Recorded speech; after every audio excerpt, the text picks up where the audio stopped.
फैसल आवाज आ रही है बेटा? सचिन आवाज आ रही है?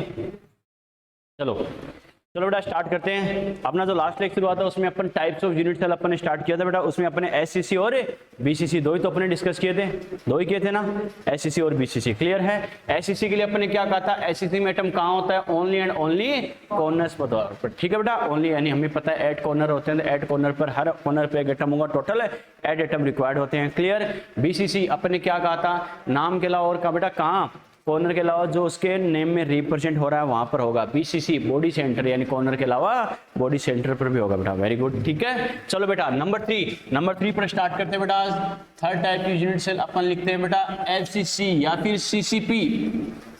एफसीसी या सीसीपी, ओके ठीक है। एफसीसी होती है बेटा, इसकी full form face centred cubic cell, या फिर इसे बोलते हैं और क्यूबिकल क्लोज पैकिंग। क्या बोलते हैं बेटा? Cubical close packing, cubical close packing. इसे ये नाम इसलिए दिया जाता है क्योंकि जैसे यूनिट सेल तो कैसी होती है? क्यूब की फॉर्म में होती है और पैकिंग बहुत अच्छी होती है, इस वजह से बोला जाता है cubical close packing. Cubical close packing, okay ठीक है बेटा। तो क्या कहेंगे देखो, एफसीसी या सीसीपी। सीसीपी बच्चों कई जगह बार बार यूज होगा, तो वो भी क्या होता है? एफसीसी होता है बेटा, ध्यान रखना। मैंने क्या कहा? फेस सेंटर्ड क्यूबिक सेल या फिर सीसीपी यानी क्यूबिकल क्लोज पैकिंग, यानी क्लोज पैकिंग होती है और क्यूब की फॉर्म में होती है। क्लोज पैकिंग यानी इसमें पैकिंग बहुत अच्छी होती है, इस वजह से इसे सीसीपी भी बोल देते हैं, cubical close packing. Clear? Close packing का होना मतलब अच्छे से पैकिंग होना, ओके।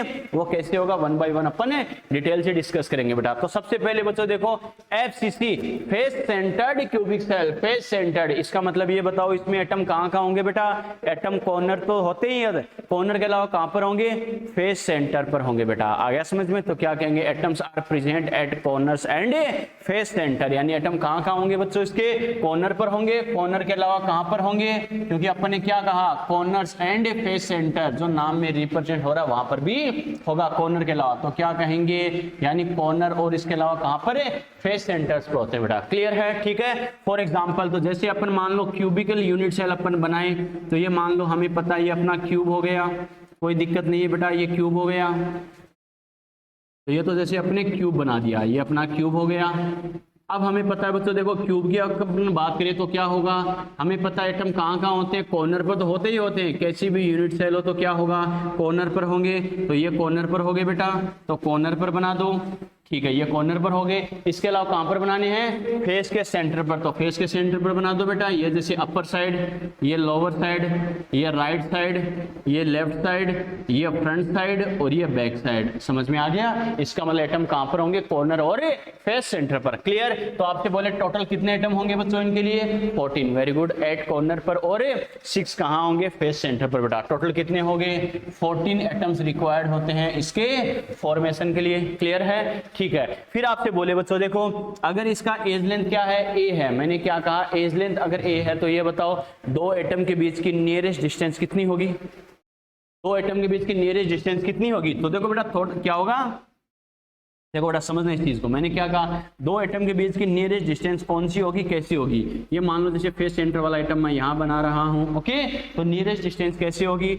ये अगर पूरा फेस डायगोनल है, देखो बेटा फेस डायगोनल कितना होता है? √2a, याद है ना? ठीक है। और ये जो डिस्टेंस है तो ये बताओ फेस डायगोनल की हाफ है या नहीं है? है बेटा। √2a/2 यानी कितना हो गया? a/√2। तो मेरे पास दो टाइप की डिस्टेंस होगी। एक तो क्या हो गया? सभी कॉर्नर वाले एटम के बीच की डिस्टेंस। एक क्या हो गया? फेस सेंटर एटम की उसके कॉर्नर से डिस्टेंस। तो ये बताओ फेस सेंटर, कोई सा फेस सेंटर एटम लो, उसकी कॉर्नर से डिस्टेंस कितनी होगी? a/√2। और सभी कॉर्नर वालों की आपस में क्या होगी? a होगी। तो ये बताओ नियरेस्ट डिस्टेंस कौन सी है? a है या a/√2 है? a/√2। Very good. तो क्या कहेंगे? The nearest distance between two atom is equal to a/√2 which is half of face diagonal. Yes और नो बोल सकते हैं बेटा? फेस डायगोनल की क्या होगी? हाफ होगी। क्लियर है? ठीक है बेटा। चलो बेटा अब आपसे बोला जाए जैसे मान लो क्लोज पैकिंग, एटम की क्लोज पैकिंग कहाँ होगी? तो बच्चों देखो क्या करेंगे, फेस डायगोनल पर होगी। कैसे बच्चों? फेस डायगोनल की अगर हम बात करें तो क्या होता है, फेस डायगोनल पर जो एटम है वो एक्चुअल में क्या होता है, इन दोनों एटम के टच में होगा। मैंने क्या कहा, फेस डायगोनल वाला एटम क्या होता है, कॉर्नर वाले एटम के टच में होता है, लेकिन फेस के सेंटर पर एटम होने की वजह से कॉर्नर वाले एटम के बीच में गैप आ जाता है। कैसे? एक सिंपल वे में समझो बेटा, जैसे मान लो मैं 4 एटम ले रहा हूँ, ये मान लो सामने वाले फेस के है, ये जैसे सामने वाले फेस है बेटा, ये सामने वाला फेस है, इसके 4 एटम मैंने ले लिए, ये ले ली मेरे 4 फिंगर टिप है, हर फिंगर टिप एक एटम को रिप्रेजेंट कर रहा है, तो 4 एटम हो गए। अब हमें पता है ओनली क्या होगा, कॉर्नर पर एटम है, तब तो एचसीसी वाली कंडीशन है। अगर मुझे एफसीसी बनानी है तो एफसीसी कब होगी बेटा, जब हमें पता है इनके सेंटर पर यानी फेस के सेंटर पर भी सेम साइज का एटम होगा। यस और नो? इसका मतलब फेस के सेंटर पर सेम साइज का एटम अगर रखे तो हमें पता है इनके बीच में गैप आएगा नहीं आएगा?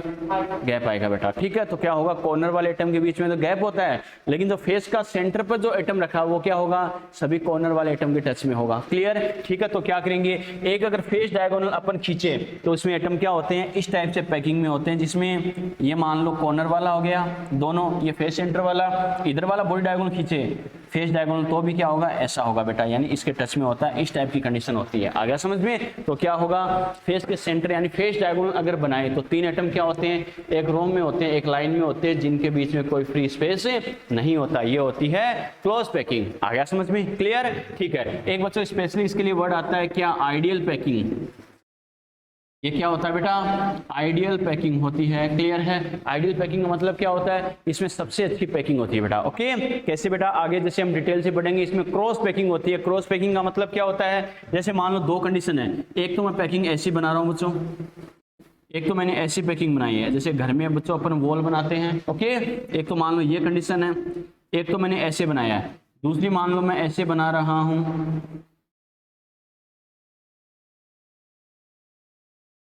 दूसरा मैंने ऐसे बनाया। लेट कैसे हो गया लवी,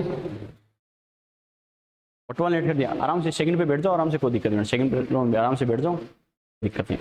ऑटो लेट कर दिया, चलो बेटा कोई दिक्कत नहीं है, थोड़ा टाइम से आने की कोशिश किया करो। ठीक है, चलो बेटा, तो अपन ने क्या कहा, देखो मैंने 2 अरेंजमेंट बनाए बेटा। कैसे? एक तो जैसे अपन ने क्या कहा, घर पे जैसे अपन वॉल बनाते हैं, वॉल बनाते हैं, एक तो मैंने ब्रिक को ऐसे अरेंज किया है। क्लियर? दूसरी कंडीशन ऐसे अरेंज किया। ये बताओ बेटर अरेंजमेंट कौन सा, फर्स्ट या सेकंड? सेकंड वाला। क्यों? क्योंकि ये जो ब्रिक है इन दोनों को फिक्स रखेगी, ये वाली ब्रिक है इन दोनों को फिक्स रखेगी, ये वाली ब्रिक है इन दोनों को फिक्स रखेगी, यानी आसपास की कई सारी ब्रिक पर क्या होगा, बैलेंस रहेगा बेटा। आ गया समझ में? इस वजह से क्या कहेंगे, एफसीसी में एक्चुअल में ऐसी क्रॉस पैकिंग होती है। जितनी ज्यादा क्रॉस पैकिंग होगी क्या होगा, पैकिंग अरेंजमेंट फिक्स, यानी क्या होगा, फिक्स रहने की टेंडेंसी, अरेंजमेंट उतना ही बेटर होगा। एफसीसी में ऐसा ही होता है, इस वजह से एफसीसी को आइडियल पैकिंग भी बोला जाता है। आ गया समझ में? क्लियर है बेटा? ठीक है, तो इस चीज का ध्यान रखना। ठीक है, चलो बेटा काम करो, वायर से डिस्टर्ब हो बेटा, सेकंड पे भेजो, कोई दिक्कत नहीं है, नेक्स्ट बैच पे बैठ जाओ आराम से, दिक्कत नहीं है। चलो बेटा लिखो एफसीसी, एफसीसी के लिए लिखते हैं point to point.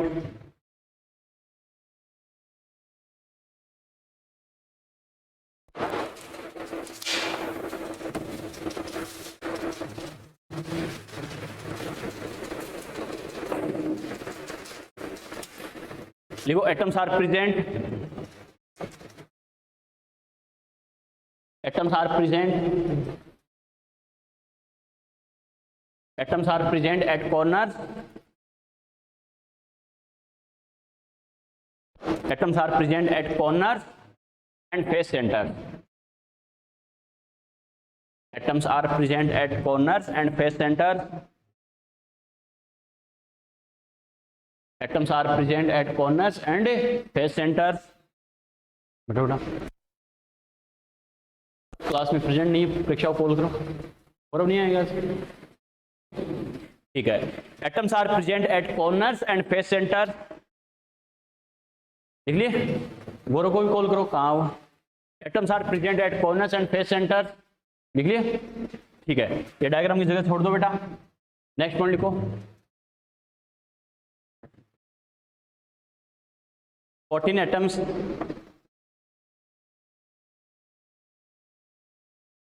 14 atoms are required,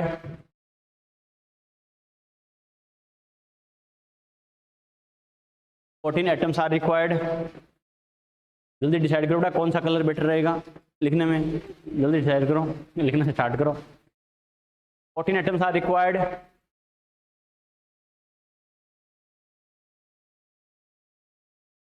14 atoms are required for formation of FCC. 14 atoms are required for formation of FCC. ठीक है, नेक्स्ट वन लिख लो बेटा।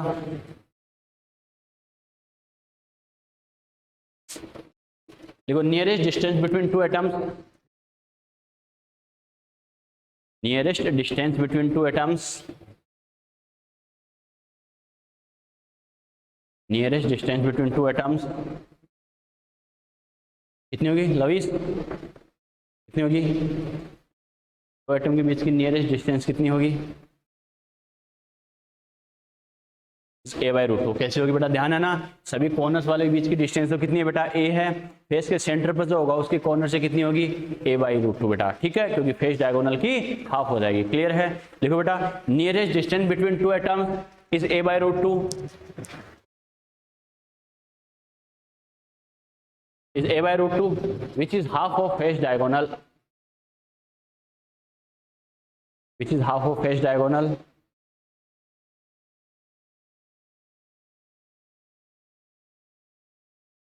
which is half of face diagonal। ठीक है, और एटम की क्लोज पैकिंग कैसे होगी बेटा? फेस डायगोनल पर होगी। जैसे मैंने बताया बेटा, एक्चुअल में क्या होता है, देखो जैसे दोबारा समझ लेना इस चीज को। मान लो ये 4 कॉर्नर एटम है बेटा, ओके, ये 4 कॉर्नर एटम है। जैसे मैं फिंगर टिप से रिप्रेजेंट कर रहा हूं बेटा, हर फिंगर टिप क्या है? एक एटम को रिप्रेजेंट कर रहा है, ठीक है। ये जैसे मान लो 4 एटम है, ठीक है। अगर मान लो इन कॉर्नर की बात करूं तो ऐसे तो 4 एटम है। अगर ओनली कॉर्नर पे एटम होते, ये तो एचसीसी वाली कंडीशन है, तो ये बताओ 4 एटम एक दूसरे के टच में हो सकते नहीं हो सकते? हो सकते हैं बेटा, ये तो एचसीसी है। अगर मैं इसे एफसीसी बनाऊं तो एफसीसी कब बनेगा? जब कॉर्नर के साथ साथ कहां पर होगा? इस फेस के सेंटर पर भी एटम होगा। यस और नो? होगा बच्चों? तो क्या होगा, अगर इसे एफसीसी बनाना है तो हमें पता है इनके जो सेंटर पार्ट है बेटा इन चारों एटम का, इसके सेंटर पर भी सेम साइज का एटम होगा या नहीं होगा? होगा। और अगर इसके सेंटर पर सेम साइज का एटम अगर रखूं तो हमें पता है इनके बीच में फ्री स्पेस आएगा नहीं आएगा? आएगा बच्चों। आ गया समझ में? यही कंडीशन होती है। कैसे कि फेस के सेंटर वाला जो एटम होता है वो क्या होता है? 4 कॉर्नर एटम के टच में तो होगा, लेकिन कॉर्नर एटम के बीच में आपस में गैप होता है। क्लियर है? तो अगर एक फेस डायगोनल अगर अपन खींचेंगे तो क्या होता है? सभी एटम एक स्ट्रेट लाइन में एक दूसरे के टच में होते हैं। यही तो क्या होता है? क्लोज पैकिंग बोला जाता है बेटा। समझ में आ गया? क्लियर? लिखो बेटा, नेक्स्ट पॉइंट लिखो, close packing of atom, close packing of atoms,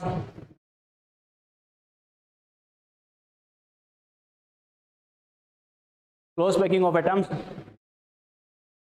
occur at face diagonal, occur at face diagonal,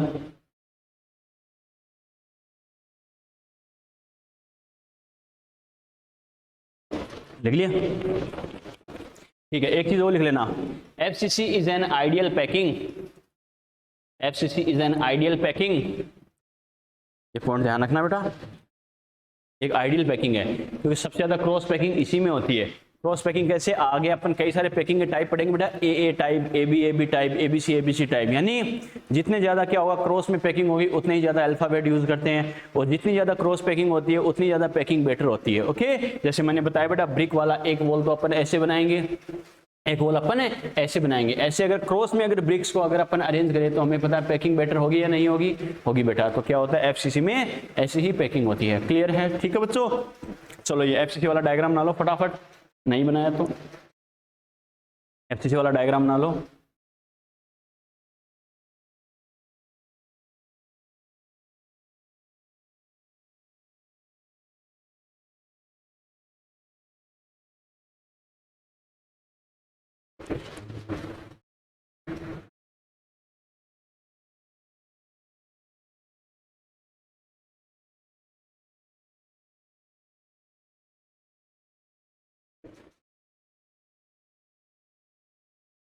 लिए चलो बेटा एक डिस्कस करते हैं बेटा, बार बार बीच में नाम भी आ रहा था इसका, ईसीसी, ठीक है, इसकी फुल फॉर्म होती है बेटा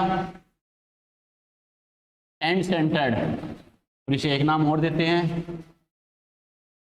base centred cubic cell, ECC end centred cubic cell,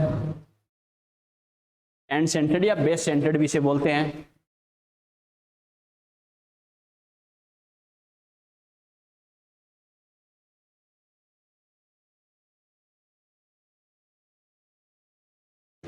end centred या base centred cubic cell.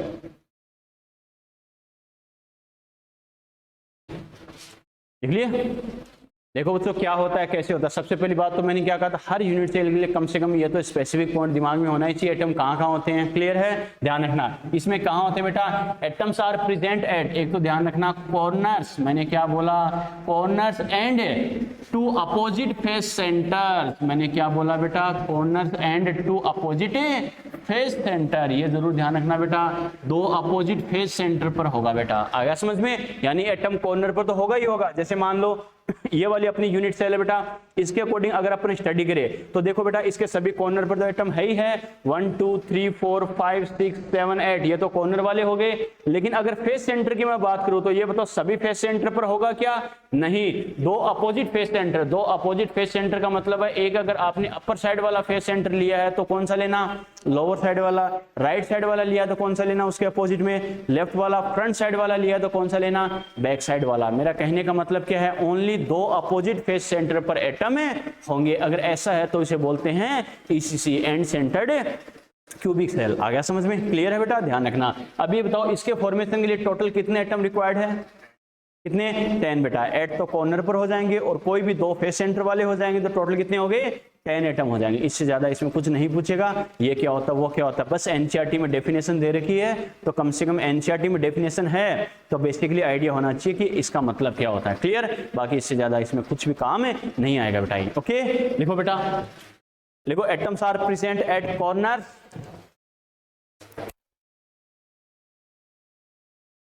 atoms are present at corners, atoms are present at corners and two opposite face centers। Late कैसे हो गया गौरव? Late कैसे हो गया? हाँ, नींद आ गई? atoms are present at corners and two opposite face centers। ठीक है, ये जटिल संरचना बना लो बेटा, बन जाएगी क्या? जटिल संरचना समझते हो क्या रे अंग्रेजों? समझते हो क्या जटिल संरचना? Typical structure.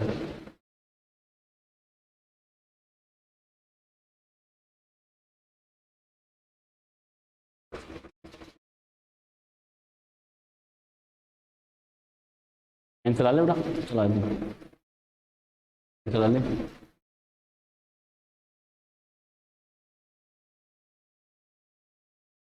ठीक है, ये अपने बात बेटा ईसीसी। एक पॉइंट और लिख लो, total 10 atoms are required, total 10 atoms are required, total 10 atoms are required for formation of ECC. Total 10 atoms are required for formation of ECC. लिख लिया बेटा? चलो बच्चों अब बात करते हैं वन बाय वन। ये तो अपने बात की बेसिकली 4 टाइप की यूनिट सेल। ओके, एक स्पेसिफिक यूनिट सेल और होती है बच्चों एचसीपी, उसको अपन डिस्कस करेंगे आगे। ओके, क्योंकि ये इनसे डिफरेंट होती है। एचसीपी वाली क्या होती है, उसमें यूनिट सेल होगी हेक्सागोनल टाइप की। बच्चा कहेगा सर डिफरेंट कैसे होती है, तो उसमें जो यूनिट सेल होगी कैसी होगी, हेक्सागोनल शेप में होगी बच्चों। ये अपन कैसे पढ़ रहे हैं, क्यूबिकल, अरे क्यूब की फॉर्म में होगी बच्चों, बार बार नाम आ रहा है। SCC simple cubic cell, cube की फॉर्म में है। BCC body centred cubic cell, cubic नाम आ रहा है। Face centred FCC face centred cubic cell, cube नाम आ रहा है। ECC end centred cubic cell. मेरा कहने का मतलब क्या है, अभी तक जो हम यूनिट सेल डिस्कस कर रहे हैं वो तो कैसी है, क्यूब की फॉर्म में है बेटा। आ गया समझ में? लेकिन हेक्सागोनल वाली क्या होती है, एचसीपी वाली हेक्सागोनल में होती है, उसको अपन अलग से डिस्कस करेंगे। क्लियर है? ठीक है, अभी तक जो हमने 4 टाइप की यूनिट सेल डिस्कस की है उसके बारे में बेसिक पॉइंट दिमाग में होने चाहिए। एचसीसी एटम ओनली कॉर्नर पर होता है। क्लियर? मैंने क्या कहा, कॉर्नर पर तो होगा ही होगा, उसके अलावा कहां पर होगा, जो उसके नेम में रिप्रेजेंट हो रहा है। ओके, जो बच्चे इतने दिन ऑनलाइन क्लास अटेंड कर रहे थे गांव में, छत पे बैठ बैठ के छज्जे पे लटक के, ठीक है, अगर वहां पे नेटवर्क प्रॉब्लम अगर हो तो ध्यान रखना बेटा, उसमें जो जो अपने रिकॉर्डेड लेक्चर्स आपको मिलेंगे, कोई भी डाउट हो तो अलग से क्लियर कर लेना बेटा। क्लास का रुक जाना थोड़ी देर, 5-10 मिनट, कोई भी दिक्कत हो कोई टेंशन नहीं बेटा, पूछ लेना। ओके, आपका एक एक पॉइंट क्लियर होना चाहिए। आपके 12th वाले बच्चों के पास सबसे कम टाइम है इस साल, ध्यान रखना। 11th वाले बच्चों के पास टाइम ज्यादा है, टारगेट वाले बच्चों के पास ज्यादा है, लेकिन 11th के बच्चे के पास, 12th के बच्चे के पास सबसे कम टाइम बेटा। ठीक है, तो कोई भी डाउट हो जरूर पूछ लेना, कैसे करना क्या करना। ठीक है बेटा, तो अपन ने क्या कहा बच्चों, एचसीसी ओनली कॉर्नर पर एटम होते हैं, बीसीसी कॉर्नर के अलावा फेस के सेंटर पर होते हैं। और क्या कहेंगे ईसीसी यानी कॉर्नर, फिर थर्ड पे पड़ा एफसीसी कॉर्नर के अलावा कहां पर, फेस के सेंटर पर, बीसीसी कॉर्नर के अलावा बॉडी के सेंटर पर, ईसीसी कॉर्नर पर तो होते ही होते हैं, उसके अलावा कहां पर होंगे, कोई भी दो अपोजिट फेस सेंटर आप ले सकते हो, उन पर एटम होगा बेटा। क्लियर है, ठीक है, कहां पर एटम होता है बेसिकली ये तो आइडिया होना ही चाहिए बेटा। चलो अब बात करते हैं इनकी प्रॉपर्टी के बारे में। यूनिट सेल की कई सारी प्रॉपर्टी अपन डिस्कस करेंगे बेटा, कि जैसे नंबर ऑफ इफेक्टिव एटम्स क्या होता है, कोऑर्डिनेशन नंबर क्या होता है, आर ए का रिलेशन क्या होता है, पैकिंग एफिशिएंसी क्या होती है, वेकेंट स्पेस ऑफ एज क्या होता है, one by one upon discuss करेंगे। ओके चलो बेटा हेडिंग लिखो, प्रॉपर्टी ऑफ यूनिट सेल्स। तो प्रॉपर्टीज ऑफ यूनिट सेल्स। चलो बेटा अलग अलग यूनिट सेल की कौन कौन सी प्रॉपर्टी होती है one by one upon discuss करते हैं। सबसे पहले number 1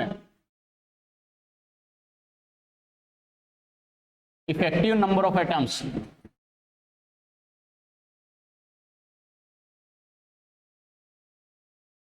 effective number of atoms पहली प्रॉपर्टी सबसे इंपॉर्टेंट।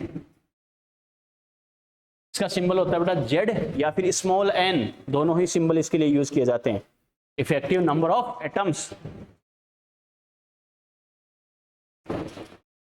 ठीक है बच्चों। देखो इफेक्टिव नंबर ऑफ एटम्स क्या है, अभी तक आपको ध्यान अपने कहा जैसे एचसीसी के लिए क्या होता है बेटा 8 एटम रिक्वायर्ड होते हैं, बीसीसी के लिए 8 बॉडी सेंटर और 8 तो कॉर्नर, एक 1 बॉडी सेंटर, टोटल कितने हो गए 9 हो गए। एफसीसी के लिए अपने कहा 8 कॉर्नर 6 फेस सेंटर 14 हो गए। ईसीसी के लिए अपने कहा 8 कॉर्नर 2 फेस सेंटर, टोटल कितने हो गए 10 हो गए। ये तो टोटल एटम है। इफेक्टिव नंबर ऑफ एटम का मतलब क्या है, हमें पता है यूनिट सेल के अंदर एटम अलग अलग पोजीशन पर होता है, किसी में बॉडी सेंटर, किसी में फेस सेंटर, किसी में कॉर्नर, किसी में कहां होता है। लेकिन ये बताओ अलग अलग पोजीशन पे जो एटम होते हैं, अलग अलग पोजीशंस पर एटम का 100% पार्ट यूनिट सेल के अंदर होता है क्या? मैंने क्या कहा, अलग अलग पोजीशन पर जो एटम होता है, body centre, corner, face centre, उन अलग अलग पोजीशंस पर एटम का 100% पार्ट यूनिट सेल के अंदर प्रेजेंट होता है क्या? नहीं बेटा, अपने क्या कहा था, कॉर्नर वाला 1/8 याद है ना, फेस सेंटर वाला 1/2, एज सेंटर वाला 1/4। तो मेरा कहने का मतलब क्या है, अलग अलग पोजीशन पर तो एटम हो सकता है, लेकिन ये जरूरी नहीं कि सभी पोजीशन पर एटम का 100% पार्ट यूनिट सेल के अंदर ही हो। किसी जगह पर क्या होता है बच्चों, 1/2 पार्ट होता है, किसी पर 1/4 होता है, किसी पर 1 होता है, किसी पर 1/8 होता है। यस और नो? तो कहने का मतलब क्या, एक्चुअल में एटम यूनिट सेल के अंदर जितना प्रेजेंट है, मैंने क्या कहा, यूनिट सेल के अंदर एटम कितना प्रेजेंट है, तो जितने पार्ट यूनिट सेल के अंदर प्रेजेंट है 1/4, 1/8, 1/2, 1, उन सभी का टोटल सम क्या हो जाएगा, इफेक्टिव नंबर ऑफ एटम। समझ में आ गया?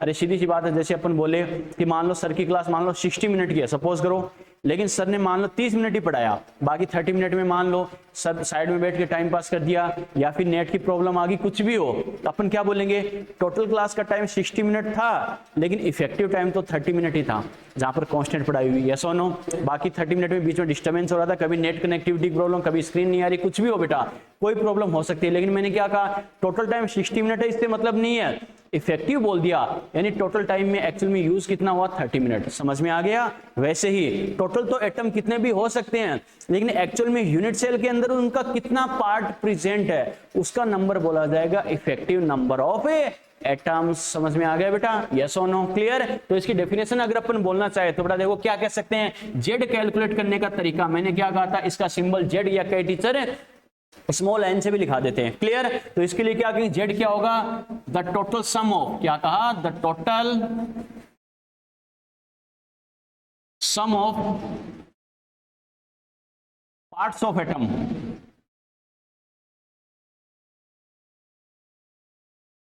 Present in unit cell. काम खत्म।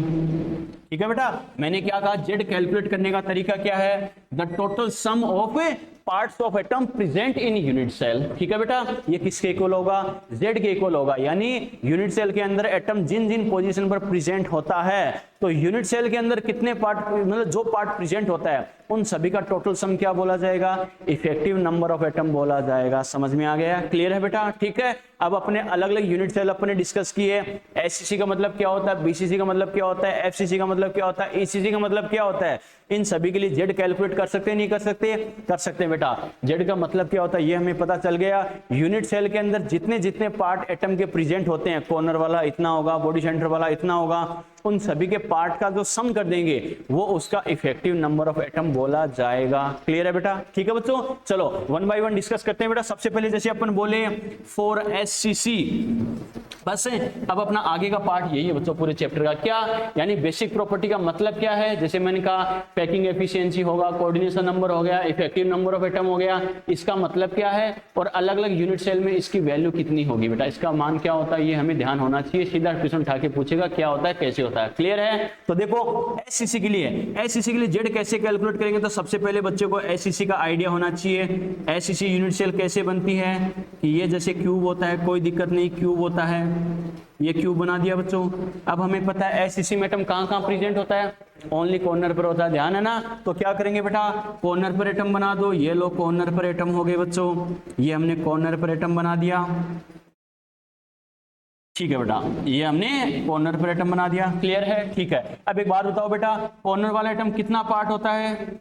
1/8 पार्ट, यस और नो? अरे ध्यान है ना, एक एक चीज अपने डिस्कस किया बेटा। कॉर्नर वाला एटम कितना पार्ट होता है? 1/8 पार्ट होता है। क्लियर है? ठीक है बच्चों, इसका मतलब इसके लिए अगर जेड कैलकुलेट करना चाहे तो हमें पता है एक कॉर्नर एटम कितना होगा, 1/8 पार्ट। सभी कॉर्नर एटम का यूनिट सेल के अंदर 1/8 पार्ट है या नहीं है? है बच्चों। अपने पास दो तरीके है बेटा, क्या कि या तो अपन क्या करेंगे 1/8 इसका प्लस 1/8 इसका प्लस 1/8 इसका प्लस 1/8 इसका, ऐसे करेंगे। जैसे मान लो आप क्लास में 4 स्टूडेंट प्रेजेंट हो, मान लो सभी का वेट मान लो 50 kg है, तो या तो अपन क्या करें बच्चों इधर टाइम पास करें, 50 + 50 100 प्लस 50 यानी 150 प्लस 50 यानी कितना हो गया 200 हो गया। दूसरा तरीका क्या, थोड़े स्मार्ट मेथड से करें तो क्या करेंगे, एक का 50 मान लो सभी, मान लो किसी बच्चे 50 नहीं है शायद उसका हाफ ही होगा, ठीक है, जो भी है बेटा। कहने का मतलब क्या है, एक थोड़ा स्मार्ट मेथड से करें तो एक का 50 कितने स्टूडेंट है 4, तो मल्टीप्लाई बाय 4, यस और नो? अरे सीधा रिजल्ट आएगा नहीं आएगा?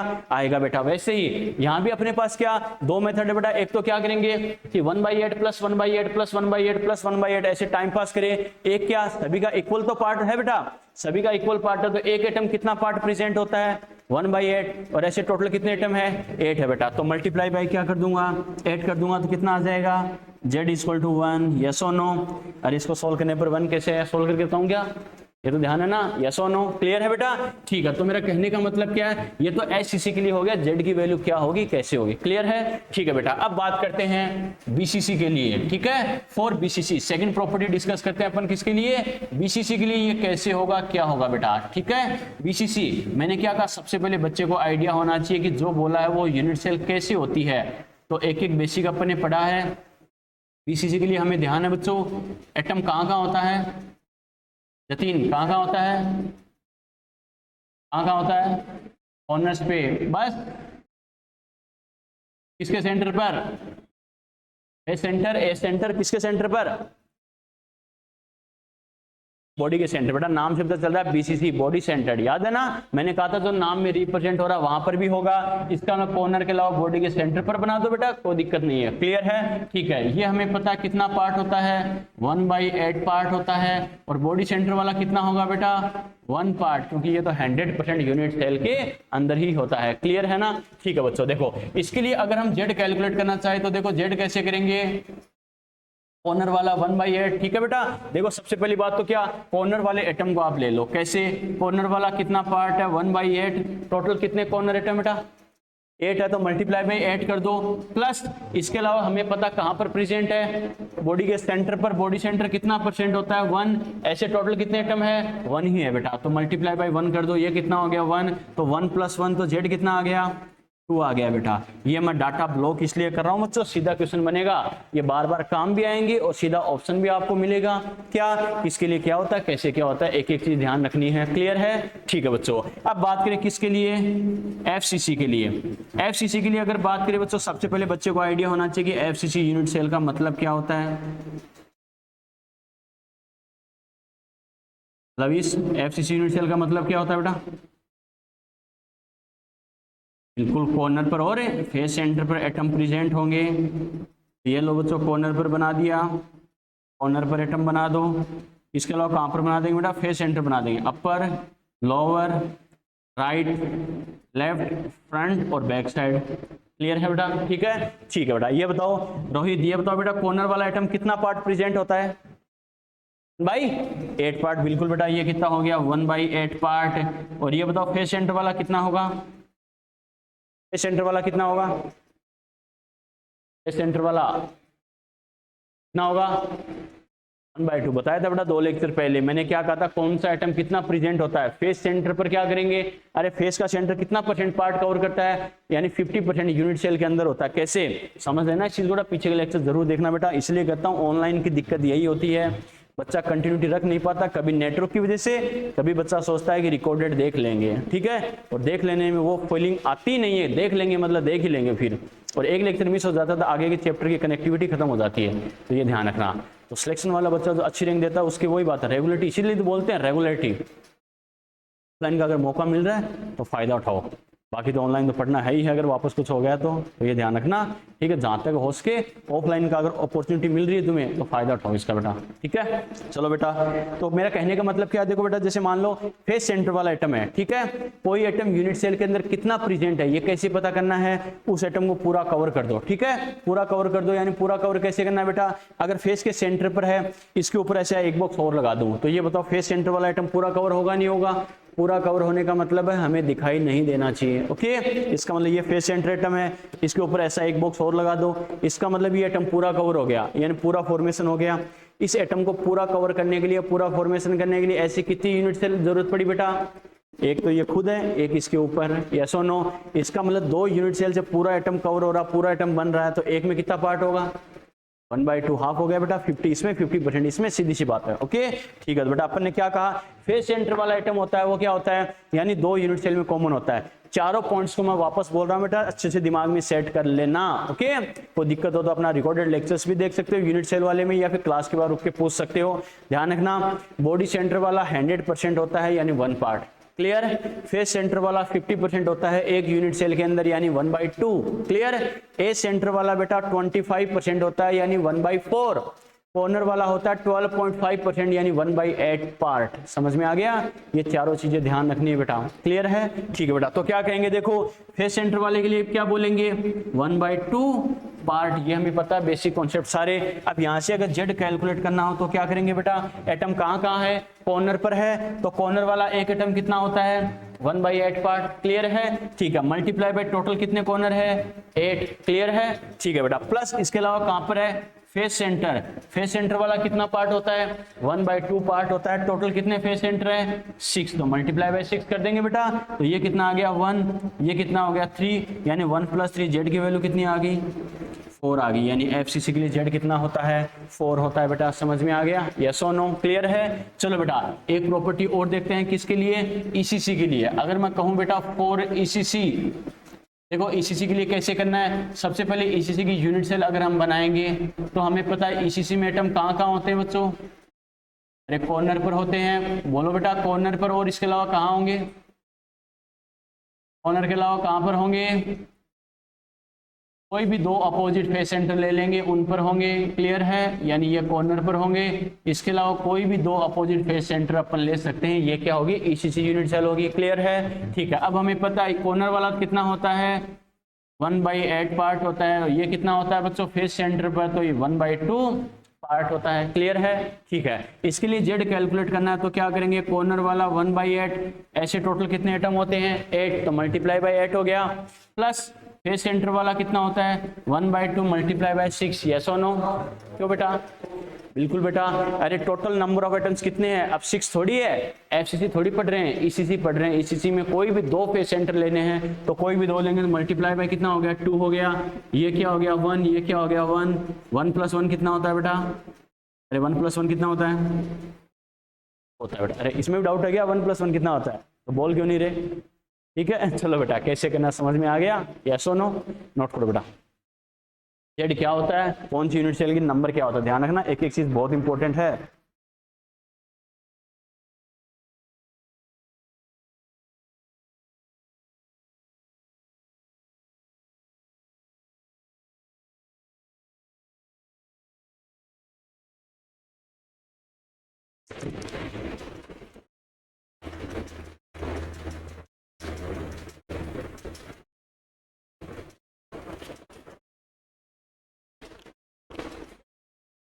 क्या बेस सेंटर्ड, इसी वाले हो गया बेस सेंटर्ड। इसलिए बोलते हैं बेटा जो बेस होता है बॉडी का सेंटर होता है, ठीक है, यानी एक स्ट्रेट लाइन खींचे तो दोनों फेस सेंटर पे जाके टच होता है, ठीक है, इससे बेस सेंटर लेते हैं।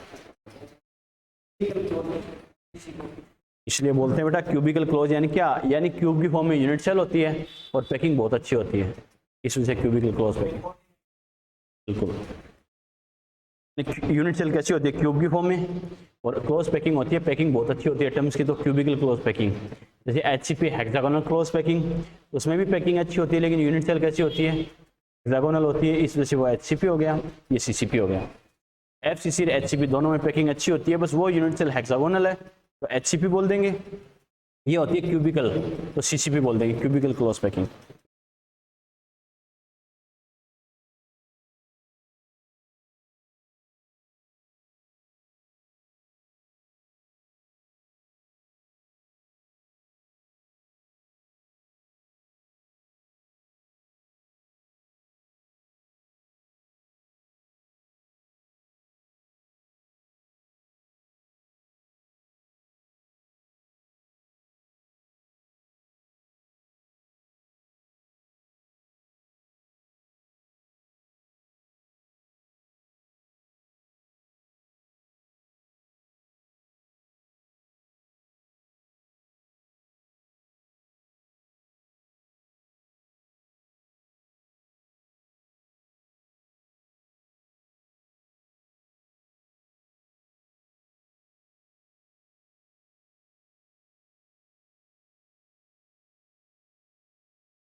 बिल्कुल सेम होगी, पर पूछेगा नहीं इसलिए नहीं लिखाया था वो, सेम ही होगी, a/√2 होगी।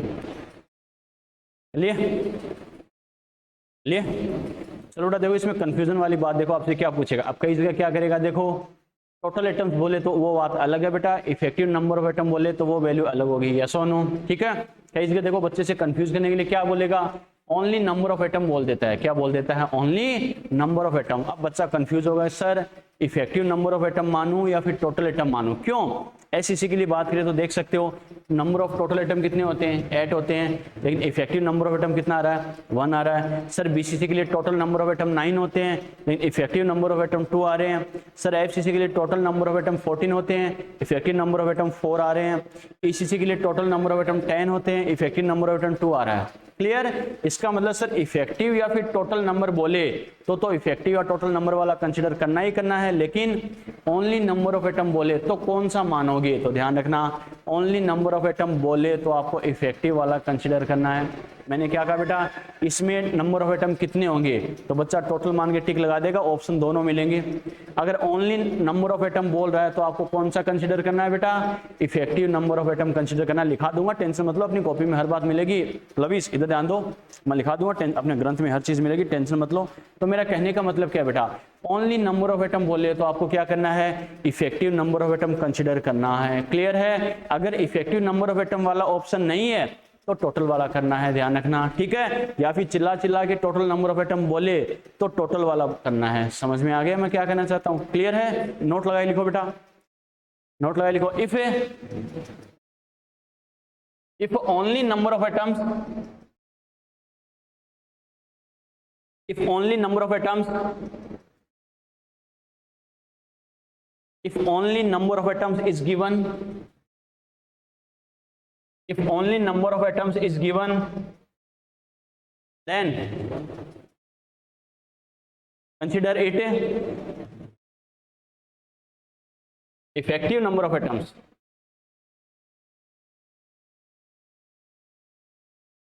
If only number of atoms is given, then consider it effective number of atoms. अगर ओनली नंबर ऑफ एटम्स अगर बोल ले बेटा तो आपको क्या करना है, इफेक्टिव वाला मान के चलना है। आ गया समझ में? यस और नो? क्लियर है? चलो बेटा अब बात करते हैं बच्चों, ये तो अपनी पहली प्रॉपर्टी की बात की, इफेक्टिव नंबर ऑफ एटम मतलब क्या होता है और अलग अलग यूनिट सेल के लिए उसकी वैल्यू हमें कितनी यूज करनी है, कैसे करनी है। क्लियर है? चलो बेटा सेकंड प्रॉपर्टी की बात करते हैं। नंबर 2 लिखो बेटा, कोऑर्डिनेशन नंबर। कोऑर्डिनेशन नंबर इसकी शॉर्ट फॉर्म होती है बेटा CN। CN coordination number, CN लिख लिए? चलो बेटा देखो, कोऑर्डिनेशन नंबर पहली बात हो, नंबर मतलब कोई डाटा होगा ये तो श्योर है, लेकिन पहली बात तो इसका मीनिंग क्या होता है ये समझो ताकि डाटा रखने की जरूरत नहीं पड़े। Okay, coordination number, coordination word किसके लिए अपन यूज करते हैं बेटा?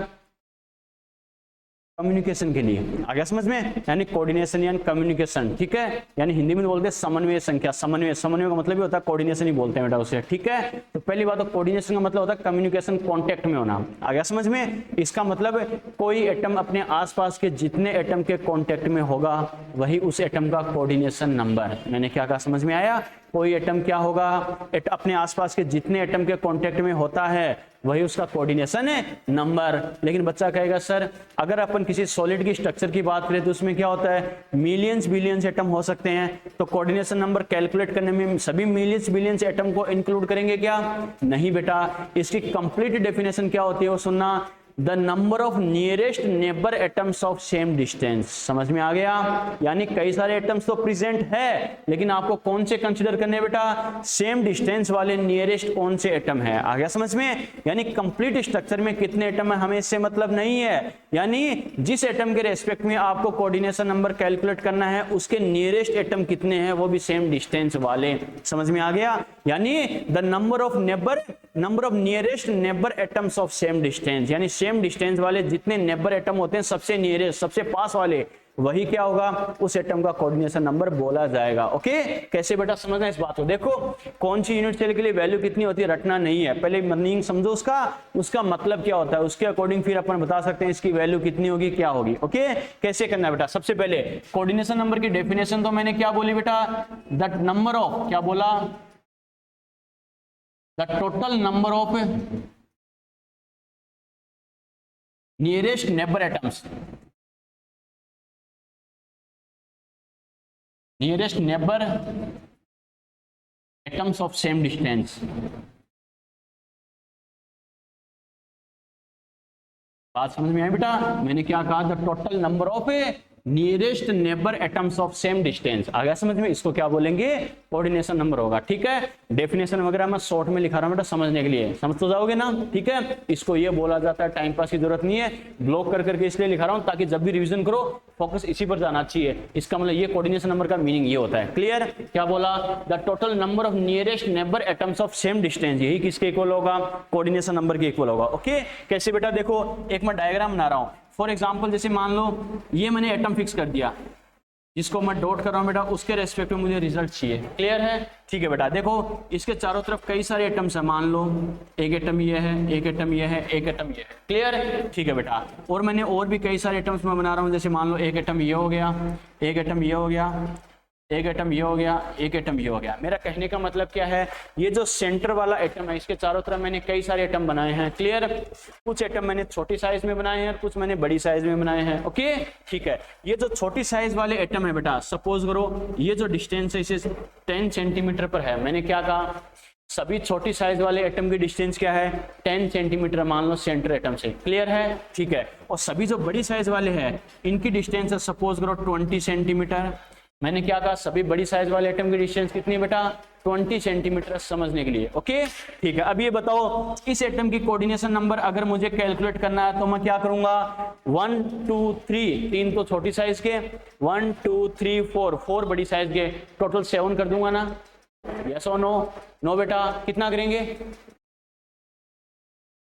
या तो तीन ही, दोनों में से भी एक करना हो तो नियरेस्ट वाले, मैंने पूरा इसलिए तो किया बेटा, या तो का मतलब ही नहीं है, अपने क्या का नियरेस्ट, नियरेस्ट कौन सा है, नियरेस्ट देखो सभी बड़ी साइज वालों की 20 सेंटीमीटर डिस्टेंस है और छोटी साइज वालों की डिस्टेंस कितनी है, 10 सेंटीमीटर है। तो अब इसका मतलब है अब अपन को 20 को कंसिडर नहीं करना है क्योंकि इससे भी नियरेस्ट और पार्टिकल प्रेजेंट है, समझ में आ गया। तो क्या करेंगे, 10 सेंटीमीटर डिस्टेंस आ गया समझ में, इसका मतलब 10 सेंटीमीटर वाले सेम डिस्टेंस, सभी की डिस्टेंस सेम है तो 10 सेंटीमीटर वाला 1 2 3, इसका मतलब इसका कोऑर्डिनेशन नंबर क्या होगा बेटा। अब इसके चारों तरफ बाकी के चाहे बड़ी साइज के एटम चाहे मान लो 4 हो, 20 हो, 100 हो, 1000 हो, इससे हमें कोई मतलब नहीं है बेटा, आ गया समझ में। सेम डिस्टेंस पर नियरेस्ट नेबर एटम कितने हैं वही इसका कोऑर्डिनेशन नंबर बोला जाएगा, क्लियर है बेटा, ठीक है। अब एक बात बताओ, टेम्परेचर प्रेशर में चेंज करे तो कोऑर्डिनेशन नंबर में चेंज होगा क्या, बिल्कुल बेटा होगा। कैसे, एक्चुअल में बच्चा अगर सोचे कि सर सॉलिड में तो क्या होता है, टेम्परेचर का मान सकते हैं लेकिन प्रेशर का तो कोई रोल होता ही नहीं है, क्योंकि फर्स्ट लेक्चर में बताया था सॉलिड क्या होते हैं, अनकंप्रेसिबल होते हैं। ओके बेटा, ये स्टेटमेंट 100% सही नहीं है, क्योंकि अगर माइक्रोस्कोपिक लेवल पे अगर हम स्टडी करके देखें तो क्या होता है, प्रेशर से क्या होता है, माइनर चेंजेस जरूर होता है, माइनर चेंजेस जरूर होता है। इसका मतलब एटम के पास आने या दूर जाने की टेंडेंसी होगी नहीं होगी बेटा, प्रेशर आप बढ़ा रहे हो तो एटम पास पास आ सकते हैं, माइक्रोस्कोपिक लेवल पे थोड़ा चेंजेस जरूर होता है बेटा। इसका मतलब देखो कोऑर्डिनेशन नंबर टेम्परेचर प्रेशर में चेंज होने से कोऑर्डिनेशन नंबर में चेंज होगा क्या, बिल्कुल बेटा चेंज होगा। कैसे, क्योंकि देखो दोनों कंडीशन देख सकते हो, अगर टेम्परेचर इंक्रीज होगा तो बीच के बॉन्ड ब्रेक होंगे, बीच के बॉन्ड ब्रेक होंगे तो पार्टिकल दूर दूर जा सकते नहीं जा सकते, जा सकते हैं बेटा, यस और नो। अगर टेम्परेचर डिक्रीज होगा तो बॉन्ड फॉर्मेशन और ज्यादा हो सकता है, और ज्यादा बॉन्ड फॉर्मेशन होगा तो पार्टिकल पास पास आ सकते हैं, यस और नो। वैसे प्रेशर की अगर बात करें, प्रेशर अगर इंक्रीज होगा तो पार्टिकल पास पास आ सकते हैं, पार्टिकल पास पास आएंगे तो पार्टिकल के कांटेक्ट में आने चांसेस ज्यादा हो जाएंगे, यस और नो। अरे जितने ज्यादा पार्टिकल कांटेक्ट में आएंगे, मैंने क्या कहा, कोऑर्डिनेशन का मतलब ही क्या होता है, कांटेक्ट कम्युनिकेशन, यस और नो। प्रेशर अगर इंक्रीज होगा तो पार्टिकल पास पास आएंगे, पार्टिकल पास पास आएंगे तो क्या होगा, कोऑर्डिनेशन नंबर इंक्रीज होगा। या प्रेशर डिक्रीज होगा तो पार्टिकल दूर जा सकते हैं बेटा, दूर जा सकते हैं यानी कांटेक्ट में रहने के चांसेस कम हो जाएंगे, कोऑर्डिनेशन नंबर कम हो गया, यस और नो। मेरा कहने का मतलब क्या है बेटा, टेम्परेचर प्रेशर में चेंजेस करे तो कोऑर्डिनेशन नंबर में चेंज हो सकता है, आ गया समझ में। ये जो स्टेटमेंट मैंने बोला है बेटा, ये कॉन्सेप्ट आगे अपन क्रिस्टल स्ट्रक्चर पढ़ेंगे उसमें काम आएगा, जेई में पूछा जा चुका है बेटा ये कॉन्सेप्ट, आ गया समझ में। सीधा नहीं पूछा, जेई में डायरेक्टली नहीं पूछता, स्ट्रक्चर देके बोला गया था इसको इसमें चेंज करना है तो टेम्परेचर प्रेशर क्या होना चाहिए। अब बच्चा लेके बैठ जाए, कोई फॉर्मूला वगैरह ऐसा तो लगा ही नहीं सकते, ये कॉन्सेप्ट काम में लेना था। क्या आगे जब क्रिस्टल स्ट्रक्चर पढ़ेंगे अलग अलग टाइप की, उसमें मैं एक्सप्लेन करूंगा बेटा वापस से। देखो इसको इसमें चेंज किया तो टेम्परेचर प्रेशर क्या होना चाहिए, कैसे होना चाहिए, लेकिन पहले हमें ये आइडिया होना चाहिए टेम्परेचर प्रेशर में चेंज होगा तो कोऑर्डिनेशन नंबर में चेंज होगा। समझ में आया बेटा कैसे होगा। अब बच्चे से पूछा जाए किस कंडीशन में कोऑर्डिनेशन नंबर इंक्रीज होगा, किस कंडीशन में डिक्रीज होगा, तो रटने की जरूरत नहीं है बेटा। क्या एक ही चीज हमें पता है, जिस कंडीशन में पार्टिकल के पास आने के चांसेस ज्यादा होंगे उस कंडीशन में कोऑर्डिनेशन नंबर इंक्रीज हो जाएगा, यस और नो। और जिस कंडीशन में पार्टिकल के दूर जाने के चांसेस होंगे उसमें कोऑर्डिनेशन नंबर डिक्रीज हो जाएगा, यस और नो। क्लियर है, बात समझ में आ रही है बेटा। ठीक है, मैं क्या कहना चाहता हूं, बस इतना दिमाग में सेट रखो कि जो टेम्परेचर प्रेशर की कंडीशन दे रखी है उसके अकॉर्डिंग पास आने की कंडीशन कब होगी, दूर जाने की कंडीशन कब होगी। अगर पार्टिकल के पास आने की कंडीशन ज्यादा है तो मतलब कोऑर्डिनेशन नंबर इंक्रीज होगा, और अगर दूर जाने की टेंडेंसी ज्यादा है तो मतलब कोऑर्डिनेशन नंबर डिक्रीज होगा। क्लियर है, ठीक है। तो अगर बाय द वे आपसे बोला जाए बेटा क्या कि टेम्परेचर इंक्रीज हो रहा है और प्रेशर डिक्रीज हो रहा है, तो आप बता सकते हो इस कंडीशन में कोऑर्डिनेशन नंबर इंक्रीज होगा या डिक्रीज होगा, इंक्रीज या डिक्रीज, डिक्रीज होगा। सीधी सी बात है, टेम्परेचर इंक्रीज करना बॉन्ड ब्रेक होंगे, और प्रेशर भी आपने डिक्रीज कर दिया, प्रेशर डिक्रीज किया मतलब पार्टिकल इजीली दूर जा सकते हैं बेटा। दोनों ही कंडीशन क्या है हमें पता, पार्टिकल के दूर जाने के लिए हेल्पफुल है, दोनों ही कंडीशन पार्टिकल के दूर जाने के लिए हेल्पफुल है, मतलब दूर जाएंगे तो कॉन्टेक्ट में रहने के चांसेस कम होंगे, कॉन्टेक्ट में रहने के चांसेस कम होंगे तो कोऑर्डिनेशन नंबर भी क्या होगा, कम होगा बच्चों। क्लियर है, ठीक है। या फिर इसका उल्टा बोले कि टेम्परेचर डिक्रीज और प्रेशर इंक्रीज, तो ये बताओ ये जो दोनों कंडीशन हमें दे रखी है पार्टिकल के पास आने के लिए हेल्पफुल है या दूर जाने के लिए, पास आने के लिए बॉन्ड, हमें पता है बेटा टेम्परेचर कम है तो बॉन्ड ब्रेक नहीं होगा इजीली, प्रेशर इंक्रीज कर रहे हो और ज्यादा पास लेके आ रहे हो बेटा, बाहर से एक्स्ट्रा प्रेशर लगा के, दोनों ही कंडीशन पार्टिकल के पास आने के लिए हेल्पफुल है, पास आने के लिए हेल्पफुल है, मतलब कॉन्टेक्ट में रहने के चांसेस ज्यादा होंगे तो कोऑर्डिनेशन नंबर क्या होगा, इंक्रीज होगा बेटा। ऐसे किया, समझ में आ गया, यस और नो? ये तो मैंने बोला कोऑर्डिनेशन नंबर क्या होता है और इसका मीनिंग क्या होता है, समझ में आ गया बेटा, क्लियर है? चलो बेटा अब बात करिए अपन हर प्रॉपर्टी के लिए अपन को क्या करना है, अलग अलग यूनिट सेल के लिए डिस्कस करना है कि इसके लिए वैल्यू क्या होती है, कैसे होती है, क्लियर है? सबसे पहले बात करिए एससीसी के लिए, तो मैंने क्या कहा, कोऑर्डिनेशन नंबर का कॉन्सेप्ट क्या है, the number of nearest neighbour atom of same distance, जिस एटम के रेस्पेक्ट में आपको कैलकुलेट करना है उसके चारों तरफ सेम डिस्टेंस वाले कितने एटम है, वही उसका कोऑर्डिनेशन नंबर हो जाएगा, यस और नो? क्लियर है? अब एससीसी की बात करें, एससीसी में एटम कहाँ कहाँ होते हैं, अरे ओनली कॉर्नर पर तो होते हैं, तो कोई सा भी एक कॉर्नर एटम मान के रिजल्ट दे सकते हैं, नहीं दे सकते? दे सकते हैं बेटा, ओके? चलो इस क्यूब के अकॉर्डिंग समझना, कैसे समझना, इसके अकॉर्डिंग बात करें बेटा। देखो मान लो एक किसी भी एक कॉर्नर पर एटम मान लो अपनी चॉइस से, मान लो मैंने ये मान लिया, इस पर एटम फिक्स कर दिया। अब देखते हैं इसके चारों तरफ सेम डिस्टेंस पर कितने एटम प्रेजेंट है। तो बेटा ये कॉर्नर एटम मैंने फिक्स कर दिया, ये कॉर्नर वाला कितनी डिस्टेंस पर होगा, ए डिस्टेंस पर होगा, अगर एज लेंथ ए है तो मान लो ए डिस्टेंस पर होगा, ये वाला भी कितना होगा ए, ये वाला भी क्या होगा ए होगा बेटा। रोहित सर झूठ क्यों बोल रहे हो, ये ज्यादा होगा, ठीक है? इसको अपन को क्यूब की फॉर्म में मानना है बेटा, ठीक है? मानना है बेटा। देखो बेटा क्या करना है, देखो क्यूब की फॉर्म में माने तब तो ए होगा, नहीं होगा? अब ठीक है ए हो गया ना, चलो बेटा किस आधा काट लो इसे, ठीक है? कहने का मतलब क्या, मान के चलो बेटा। देखो कहने का मतलब क्या है, इस कॉर्नर को अगर फिक्स कर दो तो ये वाला ए डिस्टेंस पर है, ये वाला ए, ये वाला ए, अरे सही है ना, ठीक है? तीन तो ए डिस्टेंस पर हो गए बेटा।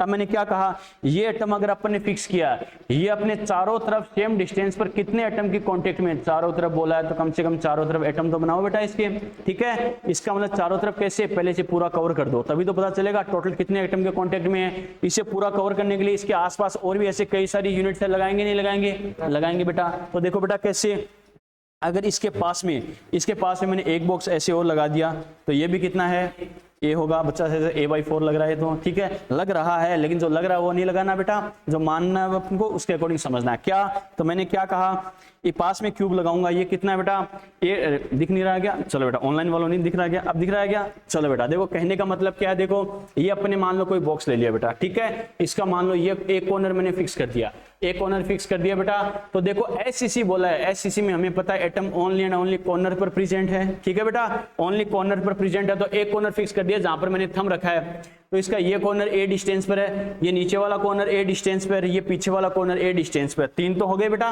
क्लियर है? इस कॉर्नर की बात कर रहा हूं, इधर वाले की, तो 1 2 और ये 3, ये तीन एटम क्या सेम डिस्टेंस पर है, ए पर है।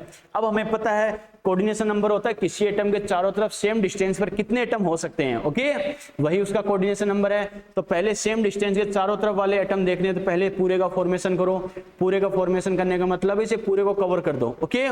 पूरे को कवर करने के लिए एक बॉक्स में इसके बराबर में रख दो बेटा। एक बॉक्स अगर अपन बराबर में रख दे तो ये जो डस्टर है इसका ये वाला कॉर्नर इस कॉर्नर से कितनी डिस्टेंस पर होगा बेटा, ए होगा, नहीं होगा? क्योंकि सेम साइज के बेटा सभी क्यूब, ठीक है? तो ये क्या ए डिस्टेंस पर हो गया, कितने एटम हो गए बेटा, 4 हो गए, ठीक है? अब हमें पता कॉर्नर वाले को कवर करने के लिए दोनों के सामने भी 2 बॉक्स लगाते हैं, यस और नो? अरे सामने से भी बॉक्स लगाएंगे ताकि सामने से नहीं दिखे, तो सामने वाला जो बॉक्स लगाएंगे इसका ये कॉर्नर कितनी डिस्टेंस पर होगा, देख सकते हो बेटा आप, ये भी ए होगा, नहीं होगा? होगा बेटा। कितने हो गए, 5 हो गए। अब हमें पता कॉर्नर को कवर करने के लिए ऊपर भी 2 बॉक्स लगाते हैं, यस और नो? तो ऊपर का जो ये कॉर्नर होगा इसके स्ट्रेट में बेटा, ये बताओ ये कितना होगा, ए डिस्टेंस पर होगा, क्लियर है? मेरा कहने का मतलब है एक जो कॉर्नर एटम है सेम डिस्टेंस वाले कितने एटम के, एक खुद का ये कॉर्नर हो गया, एक खुद का पीछे वाला कॉर्नर हो गया, ये खुद का नीचे वाला कॉर्नर हो गया, 3 तो ये हो गए। एक बराबर में बॉक्स लगाएंगे उसका कॉर्नर एटम 4 हो गए, एक जो सामने बॉक्स लगाएंगे उसका कॉर्नर एटम 5 हो गए, फिर ऊपर जो बॉक्स लगाएंगे उसका कॉर्नर एटम, टोटल कितने एटम हो गए, 6 एटम के कॉन्टेक्ट में है। ये आ गया समझ में, क्लियर है बेटा? ठीक है, तो क्या करेंगे बेटा, इससे अपन समझ सकते हैं कैसे करेंगे। तो देखो एससीसी की बात करें, एससीसी के लिए मैं ऐसे बना रहा हूं बेटा, कैसे, जैसे मान लो मैंने ऐसे यूनिट सेल बना दी। बच्चा कहेगा सर ये एससीसी कहां से हो गई, तो बेटा समझने के लिए देखो मैं ऐसे बना रहा हूं, इस बॉक्स को मैंने ऐसे रखा है तो आपको सिर्फ ये सामने वाला फेस दिखाई दे रहा है, ओके? क्योंकि 3D में कंफ्यूज हो जाओगे कैसे करना है, आपको सिर्फ ये सामने वाला फेस दिखाई दे रहा है। और मुझे जो रिजल्ट चाहिए इस कॉर्नर से चाहिए, यानी ये वाला कॉर्नर, मैंने इसको डॉट कर दिया। क्लियर? इस कॉर्नर से मुझे रिजल्ट देखना है। अब मैंने क्या कहा, समझने के लिए पहले इसको चारों तरफ से पूरा कवर कर दो। पूरा कवर करने के लिए एक बॉक्स इसके पास लगाएंगे, नहीं लगाएंगे? अरे एक बॉक्स इसके पास लगाएंगे बेटा, तो ये लो एक बॉक्स इसके पास लगा दिया, ये इसके पास में हो गया बेटा। और हमें पता है इसके ऊपर जैसे ये वाला बॉक्स है, एक इसके पास में लगा दिया, इसके ऊपर भी ऐसा कैसा बॉक्स रखेंगे, नहीं रखेंगे? इसके ऊपर भी बॉक्स रखेंगे बेटा। बच्चा कहेगा सर ये बॉक्स एक दूसरे के टच में होते हैं, आप इतने गैप के साथ क्यों बना रहे हो? ताकि आपको विश्वास हो कि दूसरा बॉक्स लगाया है। आ गया समझ में? यानी अलग यूनिट सेल है, इसलिए मैं बीच में गैप बना रहा हूँ समझने के लिए। फिर इसके ऊपर भी बेटा एक यूनिट सेल ऐसे रखेंगे, नहीं रखेंगे? रखेंगे बेटा। तो इसके ऊपर एक यूनिट सेल और रखेंगे, तो ये मान लो ऐसे होगा। इसका मतलब बच्चों हमें पता 3D करने के लिए है। ये तो मान लो जैसे 1 2 3 4 1 2 3 4 ये यूनिट सेल थी। अब ये सामने वाला कॉर्नर है, तो इसको कवर करने के लिए ऐसे सभी के ऊपर एक एक और रखेंगे, नहीं रखेंगे? अरे सामने से ना दिखे बेटा, इसको सामने से कवर करने के लिए इन सभी के ऊपर 1 2 3 4 एक एक यूनिट सेल रखेंगे, नहीं रखेंगे? रखेंगे बेटा। मेरा कहने का मतलब समझ में आ रहा है? हर डायरेक्शन से कवर कर दो, दिखाई नहीं देना चाहिए। उसके लिए आपको जितने भी बॉक्स लगाने पड़े, यूनिट सेल लगानी पड़े, लगा दो बेटा। आ गया समझ में? तो कहने का मतलब क्या, इस कॉर्नर की मैंने बात की थी, इसको मैंने फिक्स किया है। इसको कवर करने के लिए क्या, एक इसके बराबर में ऐसे लगा दिया, फिर इसके ऊपर, फिर इसके ऊपर, एक प्लेन में हो गए। अब इसके सामने एक और रख दो बेटा, सभी के सामने 1 2 3 4। समझ में आ गया? क्लियर है? ठीक है। ये बोर्ड भी आपको जरूर 2D में दिखाई नहीं दे रहा है, लेकिन 3D में आप इमेजिन कर सकते हो कैसे होगा। क्लियर है? ठीक है। अब देखो बेटा, जिसके रेस्पेक्ट में मुझे रिजल्ट चाहिए उसको मैं डॉट कर रहा हूं। ये लो बेटा, हमने डॉट कर दिया, इससे हमें रिजल्ट चाहिए। क्लियर है? ठीक है। अब देखो एटम को फिक्स करें। समझना बच्चों, देखो कैसे बना रहे हैं, कैसे कर रहे हैं, समझना। ये जो एटम है, मैंने ये वाला एटम माना था, जैसे मार्कर देख सकते हो, मार्कर की नोक देख सकते हो, ये वाला कॉर्नर है, वैसे ये यूनिट सेल का कॉर्नर है। तो ये नीचे वाला कॉर्नर कितनी डिस्टेंस पर होगा बच्चों? अरे नीचे वाला इससे कितनी डिस्टेंस पर है? ए पर। तो बच्चों ये वाला एटम क्या हो गया? ए हो गया। यस और नो? होगा बेटा। और वैसे ही जैसे डॉट वाला ये वाला कॉर्नर था, तो ये वाला कॉर्नर कितनी डिस्टेंस पर होगा? ए पर। तो मान लो यहाँ पर जो एटम होगा वो भी क्या है? ए है। क्लियर है? ठीक है बेटा। इसके पीछे वाला जो कॉर्नर है, इसके जस्ट पीछे, वो भी कितना होगा? ए डिस्टेंस पर होगा, नहीं होगा? होगा बेटा। ठीक है। इसके बराबर में जो बॉक्स लगाएंगे उसका कॉर्नर कितनी डिस्टेंस पर होगा? ए डिस्टेंस पर। यस और नो? और ऊपर जो बॉक्स लगाएंगे बेटा वो भी क्या होगा?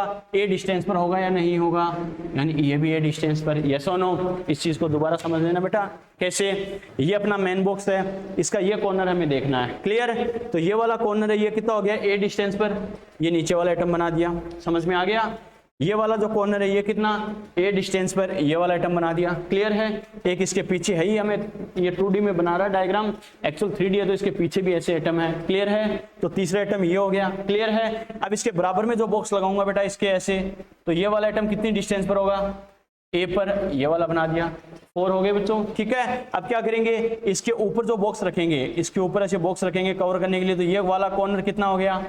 ए डिस्टेंस पर है या नहीं है? इसको बेटा मैंने ए बना दिया। 5 हो गए। अब इसको कवर करने के लिए सामने से, सामने भी बॉक्स लगाएंगे, नहीं लगाएंगे? ऐसे। यस और नो? सामने बॉक्स रखेंगे, उसका कॉर्नर कितना होगा? ए डिस्टेंस पर। समझ में आ गया? इसका मतलब बेटा देखो क्या हो गया, एक्चुअल में क्या है, यानी ये जो एक सेंटर में, अब ये सेंटर में हो गया क्योंकि इसके चारों तरफ हमने एटम बना दिए। तो 4 एटम, जैसे मान लो मैं सेंटर वाला एटम हूं, ये वाला, तो मेरे चारों तरफ एटम कौन से हो गए बेटा? Right side, left side, upper side, lower side. ठीक है। एक फ्रंट साइड होगा, एक बैक साइड होगा। यस और नो?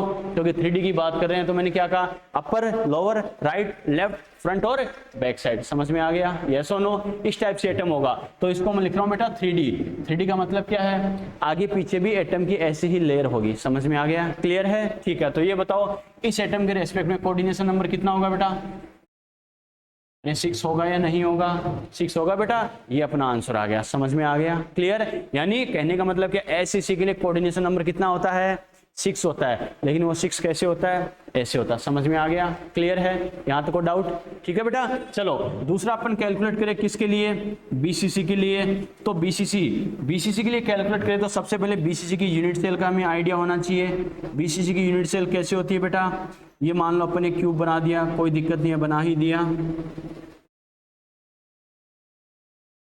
ये अपन क्यूब बना दे बच्चों। ठीक है। अब हमें पता है बच्चों बीसीसी में एटम कहाँ होते हैं। देखो जिसके रेस्पेक्ट में कैलकुलेट करना है, इसको मैं डॉट से रिप्रेजेंट कर रहा हूँ। ये डॉट हो गया।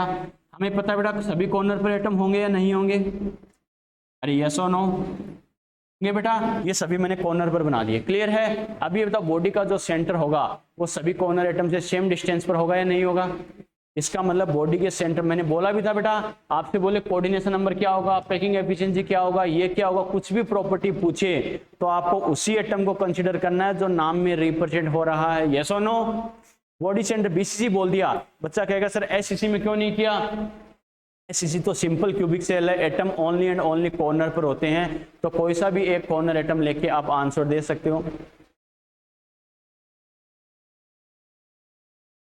टोटल 8 होते हैं, लेकिन एक एटम सेम डिस्टेंस वाले कितने के कांटेक्ट में होता है। मैंने क्या कहा, टोटल एटम नहीं पूछ रहा है, ये कोऑर्डिनेशन नंबर पूछ रहा है। हर कॉर्नर एटम अपने आसपास के कितने एटम के कांटेक्ट में होगा, 6 एटम के, चारों तरफ के। आ गया समझ में बेटा। ये जो एटम है उस खुद यूनिट सेल खुद के नहीं है, आसपास की यूनिट सेल के है। अपन तो क्या करते हैं, सॉलिड का थोड़ा सा पार्ट डिस्कस करते हैं। समझ में आ गया मैंने क्या कहा, ये जो एटम है खुद के थोड़ी है, ये तो साइड की यूनिट सेल के है। आ गया समझ में। तो कुछ एटम खुद की यूनिट सेल के आएंगे, जैसे मान लो खुद यूनिट सेल ये है, ये वाला यहाँ पर एटम है, फिर भी काम में नहीं लेंगे क्योंकि ये कितना होगा, √2a। समझ में आ गया। अरे √2a तो काम में लेंगे क्या, नहीं बेटा। जैसे मान लो ये वाला एटम है, जैसे बॉक्स वाला मान लो, देखो कोऑर्डिनेशन नंबर का कॉन्सेप्ट बोलता ही क्या है, सेम डिस्टेंस वाले नियरेस्ट नेबर एटम। जैसे मान लो ये वाला एटम आपने फिक्स कर दिया, तो मैंने 3 एटम क्यों लिए बेटा, कॉमन सेंस था। देखो मान लो ये वाला एटम ए है, ये वाला एटम ए है, ये वाला एटम ए है, ठीक है। अब और कौन से एटम है, ये वाला एटम है, इससे लोगे तो ये फेस डायगोनल है या नहीं है, √2a। अरे डिस्टेंस ज्यादा है या नहीं है बेटा। अगर ये वाला एटम लो तो इससे देखो यहाँ तक बॉडी डायगोनल है या नहीं है, √3a। ये वाला एटम यहाँ पर फेस डायगोनल है या नहीं है बेटा, √2a। तो ज्यादा डिस्टेंस वाले लेने हैं क्या, नहीं। तो एक कॉर्नर एटम आपने फिक्स किया है, तो इसके कुछ एटम तो क्या है, a डिस्टेंस पर है, कुछ एटम √2a डिस्टेंस पर होंगे, कुछ √3a पर होंगे। हमें कौन से एटम कंसीडर करने हैं, नियरेस्ट नेबर एटम, सबसे कम डिस्टेंस वाले। सबसे कम डिस्टेंस वाले कौन से होंगे, ए वाले। अब ए वाले रुक तो सही, तो समझाने दे, रुक एक बार, कहने मतलब बीच में फिर बोलना। मेरा कहने मतलब क्या है, इस पे 3 डिस्टेंस के एटम हो गए, ए हो गए, √2a वाले हो गए, √3a वाले हो गए। अब हमें तीनों डिस्टेंस में से कौन से कंसीडर करने हैं, सेम डिस्टेंस वाले यानी ए वाले। अब ए वाले इसमें कौन कौन से बेटा, एक ये कॉर्नर वाला है, एक ये कॉर्नर वाला है, एक ये कॉर्नर वाला है। अब बाकी एटम का हमें यूज करना है क्या, नहीं बेटा, क्योंकि कुछ तो क्या आएंगे, √2a वाले आएंगे, कुछ √3a वाले आएंगे। क्लियर। अब अपने कोऑर्डिनेशन नंबर का मतलब क्या होता है, चारों तरफ सेम डिस्टेंस वाले कितने एटम के, तो चारों तरफ बोला है, इसका मतलब 3D में हमें लेना है बेटा। ये तो अपने एक यूनिट से लिए है, ये जो एक एटम आपने फिक्स कर दिया है, ये चारों तरफ से कितने एटम के कांटेक्ट में है, तो पहले चारों तरफ से कम ये बताओ एटम होना तो चाहिए। तो पहली बात तो इसको पूरा कवर किया। मुझे बोले कि सर चारों तरफ से कितने बच्चों से घिरे हैं, तो पहली बात तो सर के चारों तरफ बच्चे है ही नहीं, खाली इस तरफ बच्चे हैं। मेरा कहने का मतलब क्या समझ में आ गया बेटा, क्लियर। सर के चारों तरफ कितने स्टूडेंट है, तो सर के चारों तरफ स्टूडेंट है नहीं, सिर्फ एक ही डायरेक्शन में है, ठीक है। इस डायरेक्शन में पीछे भी कितने बच्चे हैं, तब आप बता सकते हो सर के चारों तरफ टोटल कितने स्टूडेंट है। समझ में आ गया। तो मेरा कहने का मतलब क्या, ये कॉर्नर एटम फिक्स कर दिया, कोई दिक्कत नहीं है बेटा। ये 3 एटम तो हो गए, अब इसे पूरा कवर करेंगे तब पता चलेगा इसके चारों तरफ कितने एटम प्रेजेंट है, ठीक है। तो पहले इसे पूरा कवर कर दो। पूरा कवर करने के लिए एक यूनिट सेल इसके पास में लगाएंगे। दोबारा समझना अच्छे से, फिर डाउट पूछना, ठीक है। पहले अच्छे समझो। तो मेरा कहने का मतलब क्या है, जैसे ये एटम फिक्स किया था, एक बॉक्स इसके पास में लगा दूंगा, तो इधर से कवर होगा या नहीं होगा, तो ये वाला एटम कितना होगा। अब बाकी के इसके एटम कितने हमें से मतलब नहीं है, ए डिस्टेंस वाला ही देखना। बाकी तो इसमें और भी कई सारे एटम है, लेकिन सभी एटम से मतलब नहीं है, सेम डिस्टेंस वाले नियरेस्ट नेबर एटम। समझ में आ गया। तो ऐसा जो होगा वो क्या होगा, इस साइड वाले बॉक्स का ये कॉर्नर एटम कितना बेटा, ए डिस्टेंस पर है, तो ए हो गया। 3 तो पहले से हो गए, 1 1 2 3। ये वाला ए हो गया, कितने एटम हो गए, 4। इसके सामने जो बॉक्स लगाएंगे कवर करने के लिए, इसका ये कॉर्नर एटम कितना होगा, ए डिस्टेंस पर 5 हो गए बेटा। ऊपर जो बॉक्स लगाएंगे उसका कॉर्नर एटम कितना हो गया, ए डिस्टेंस पर 6 एटम हो गए। क्लियर। अब बोलो बेटा, बताओ क्या, बताओ कोई भी डाउट है बोलो, फटाफट बोलो, कोई भी डाउट, आपको दिक्कत, ठीक है बेटा। तो बस यही बात थी क्या। तो कहने का मतलब क्या बेटा, देखो जैसे ये यूनिट सेल मान लो, इसको अपन फोकस कर रहे हैं, अपनी मेन यूनिट सेल ये है, ठीक है। अपन मेन यूनिट सेल ये है, उसमें कोई भी एक कॉर्नर एटम अपने फिक्स कर दिया, क्लियर है, कोई दिक्कत नहीं, कर दिया। अब इस यूनिट सेल में अपन को सभी एटम नहीं लेने, अपन को मतलब किससे है, सेम डिस्टेंस वाले नियरेस्ट। क्योंकि इस यूनिट सेल के अंदर जैसे एक कॉर्नर एटम फिक्स कर दो, रूम के अकॉर्डिंग मानो, इस रूम के अकॉर्डिंग अगर अपन बात करें बेटा, तो हमें पता है इसमें एटम तो कई जगह है, एससीसी है, तो इस कॉर्नर पर भी है, इस कॉर्नर पर भी है, इस कॉर्नर पर भी है, इस कॉर्नर पर भी है। हमें पता ये कॉर्नर है, उससे वो वाला कॉर्नर एटम कितना है, ए, नीचे वाला कॉर्नर ए है, ये वाला कॉर्नर है बेटा ए है। अब बाकी के कॉर्नर देखो बेटा, ऐसे वो नीचे वाला कॉर्नर तो फेस डायगोनल है, √2a हो गया। ये नीचे वाला कॉर्नर कितना हो गया, √2a। वो नीचे वाला कॉर्नर कितना हो गया, √3a। वो ऊपर वाला कॉर्नर कितना हो गया, √2a। कैसे बोला हूं, समझ में आ रहा है ना। तो कुछ एटम ए वाले, कुछ √2a वाले, कुछ √3a वाले। हमें कौन से लेने हैं, सेम डिस्टेंस वाले nearest neighbour atom, same distance वाले लेने हैं। जैसे अपन ने यहाँ पर इनको स्किप किया है, समझ में आ गया बेटा। इसका मतलब क्या करेंगे, हमें सिर्फ सेम डिस्टेंस वाले लेने हैं। नेबर एटम कौन से है, तो अपने क्या किया, जैसे ए डिस्टेंस वाले वो एटम कंसीडर करने हैं। क्लियर। अब यूनिट सेल का खुद का ये वाला लेफ्ट साइड वाला, ये लोअर साइड वाला, एक इसके पीछे वाला जो होगा 3D में है तो पीछे भी लेयर होगी नहीं होगी। जैसे अपने कहा बेटा ये बॉक्स अपने ऐसा लिया है, ये बॉक्स अपने ऐसे ये वाला कॉर्नर माना था, तो पीछे वाला आइटम है या नहीं है, जस्ट इसके पीछे 3 तो ये हो गए। अब इसको चारों तरफ से अपने कवर किया, तो पास में जो यूनिट सेल लगाएंगे इसका ये कॉर्नर ए पर होगा, ऊपर वाले यूनिट सेल का ये ए पर होगा, और सामने से कवर करने के लिए सामने ऐसे लगाएंगे ऐसे, तो इसका ये कॉर्नर एटम भी क्या होगा, ए पर ही होगा बेटा। समझ में आ गया, यस और नो, क्लियर। बच्चा कहेगा सर कॉर्नर एटम तो इसका भी होगा इसका भी होगा, दोनों का जो कॉमन है वही हमने लिखा है बेटा, एटम कॉमन हो जाएगा। समझ में आ गया। तो चाहे ये एटम इसका मान लो चाहे इसका मान लो,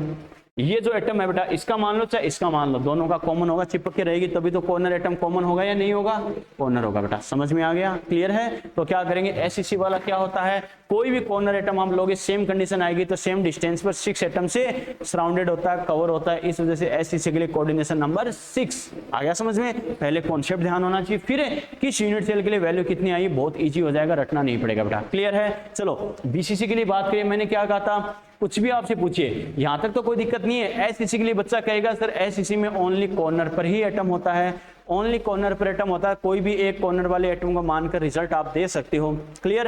अब अच्छी गाड़ी अटकेगी कहां बेटा, एसईसी बीसीसी ये सब आ जाएंगे कि सर बीसीसी में कॉर्नर के अलावा बॉडी के सेंटर पर भी एटम होता है, तो मुझे जो पूछा उसका रिजल्ट मैं किससे दूं, कॉर्नर वाले से दूं या बॉडी के सेंटर वाले एटम से दूं। तो मैंने ट्रिक बताई थी बेटा, याद है ना, कुछ भी आपसे पूछे उस यूनिट सेल में ये कितना वो कितना, आपको उस एटम के अकॉर्डिंग आंसर देना है जो नेम में रिप्रेजेंट हो रहा है। यस और no. Body centred BCC, body centre, यानी मुझे कोऑर्डिनेशन नंबर बतानी है बेटा, किसके रेस्पेक्ट में बतानी है, बॉडी के सेंटर वाले एटम से, यानी इसके रेस्पेक्ट में मुझे कोऑर्डिनेशन नंबर बताना है। देखते हैं बच्चों कितना होगा।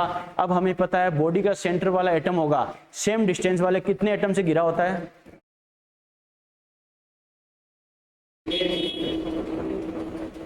5 सेकंड आपके पास, दिमाग लगाओ, बैठे मत रहो।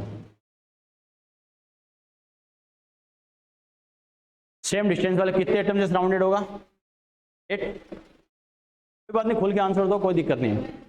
चल देखते हैं, 23 3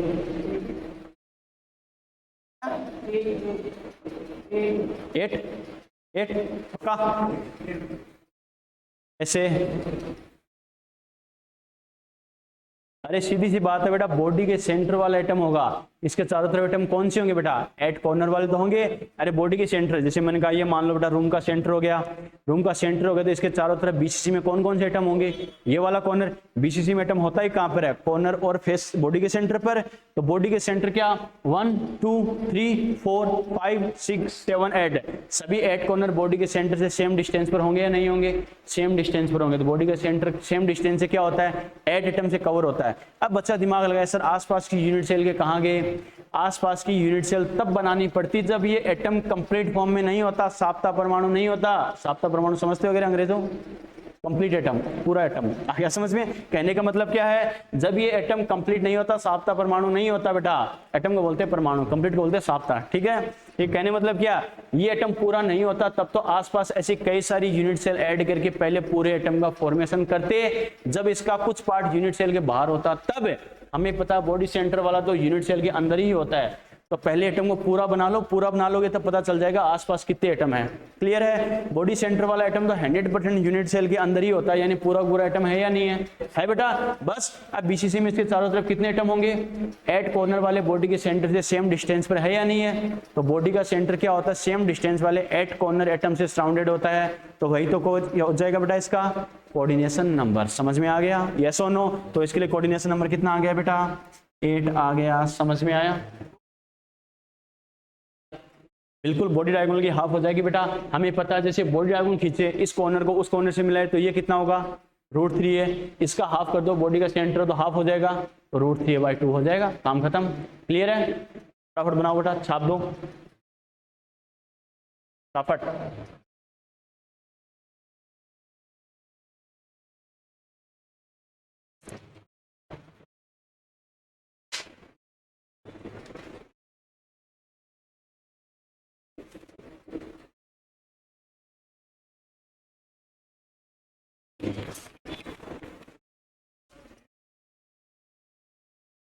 क्या कल वाली क्या? बिल्कुल थोड़ी पेपर तुम्हारा नहीं, तुम्हारा थोड़ी है, लेवल पेपर दिए थे ना तुमने जनवरी फरवरी में जो हुए थे। अच्छा ये भी दे रहा है क्या? तो सेंटर कहाँ है? यही है ना, तो कोई क्या टेंशन है, बढ़िया, ऑल द बेस्ट। काम करना, हैंडबुक है ना तुम्हारे पास, हैंडबुक पढ़ के जाना, ठीक है, तीनों पार्ट की, उससे कॉन्फिडेंस आ जाता है खाली कि हाँ सब कुछ मैंने देखा हुआ है। लास्ट में खाली डर ही मार जाता है बेटा कि पता नहीं वो चैप्टर मैंने 10 दिन पहले पढ़ा था, 1 महीने पहले पढ़ा था, उसमें क्या होगा क्या नहीं होगा। खाली ये होता है कि हाँ सब कुछ मैंने नज़रों से निकाल दिया, कुछ भी पूछे तो बच्चा उसको कॉन्फिडेंस से अटेम्प्ट कर लेता है उसे, जो चीज़ देखी हुई है। आज जाते ही हैंडबुक के लग जाना, कल एग्जाम तक जरूर पढ़ लेना। केमिस्ट्री में कोई डाउटफुल लगे तो कॉल मैसेज कर लेना, कोई दिक्कत नहीं है।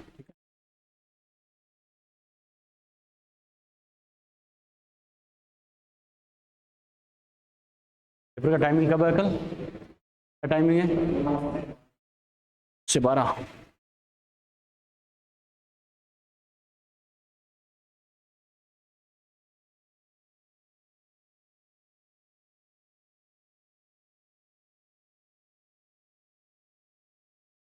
ले बच्चों,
ले चलो ये बना लिएगा सचिन।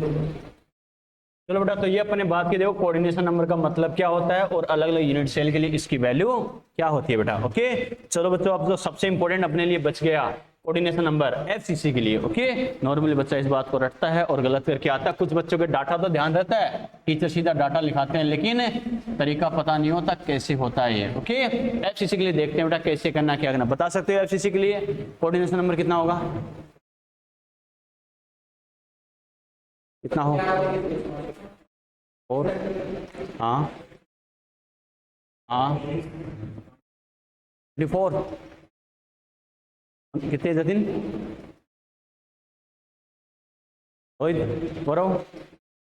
चलो बेटा कोई बात नहीं,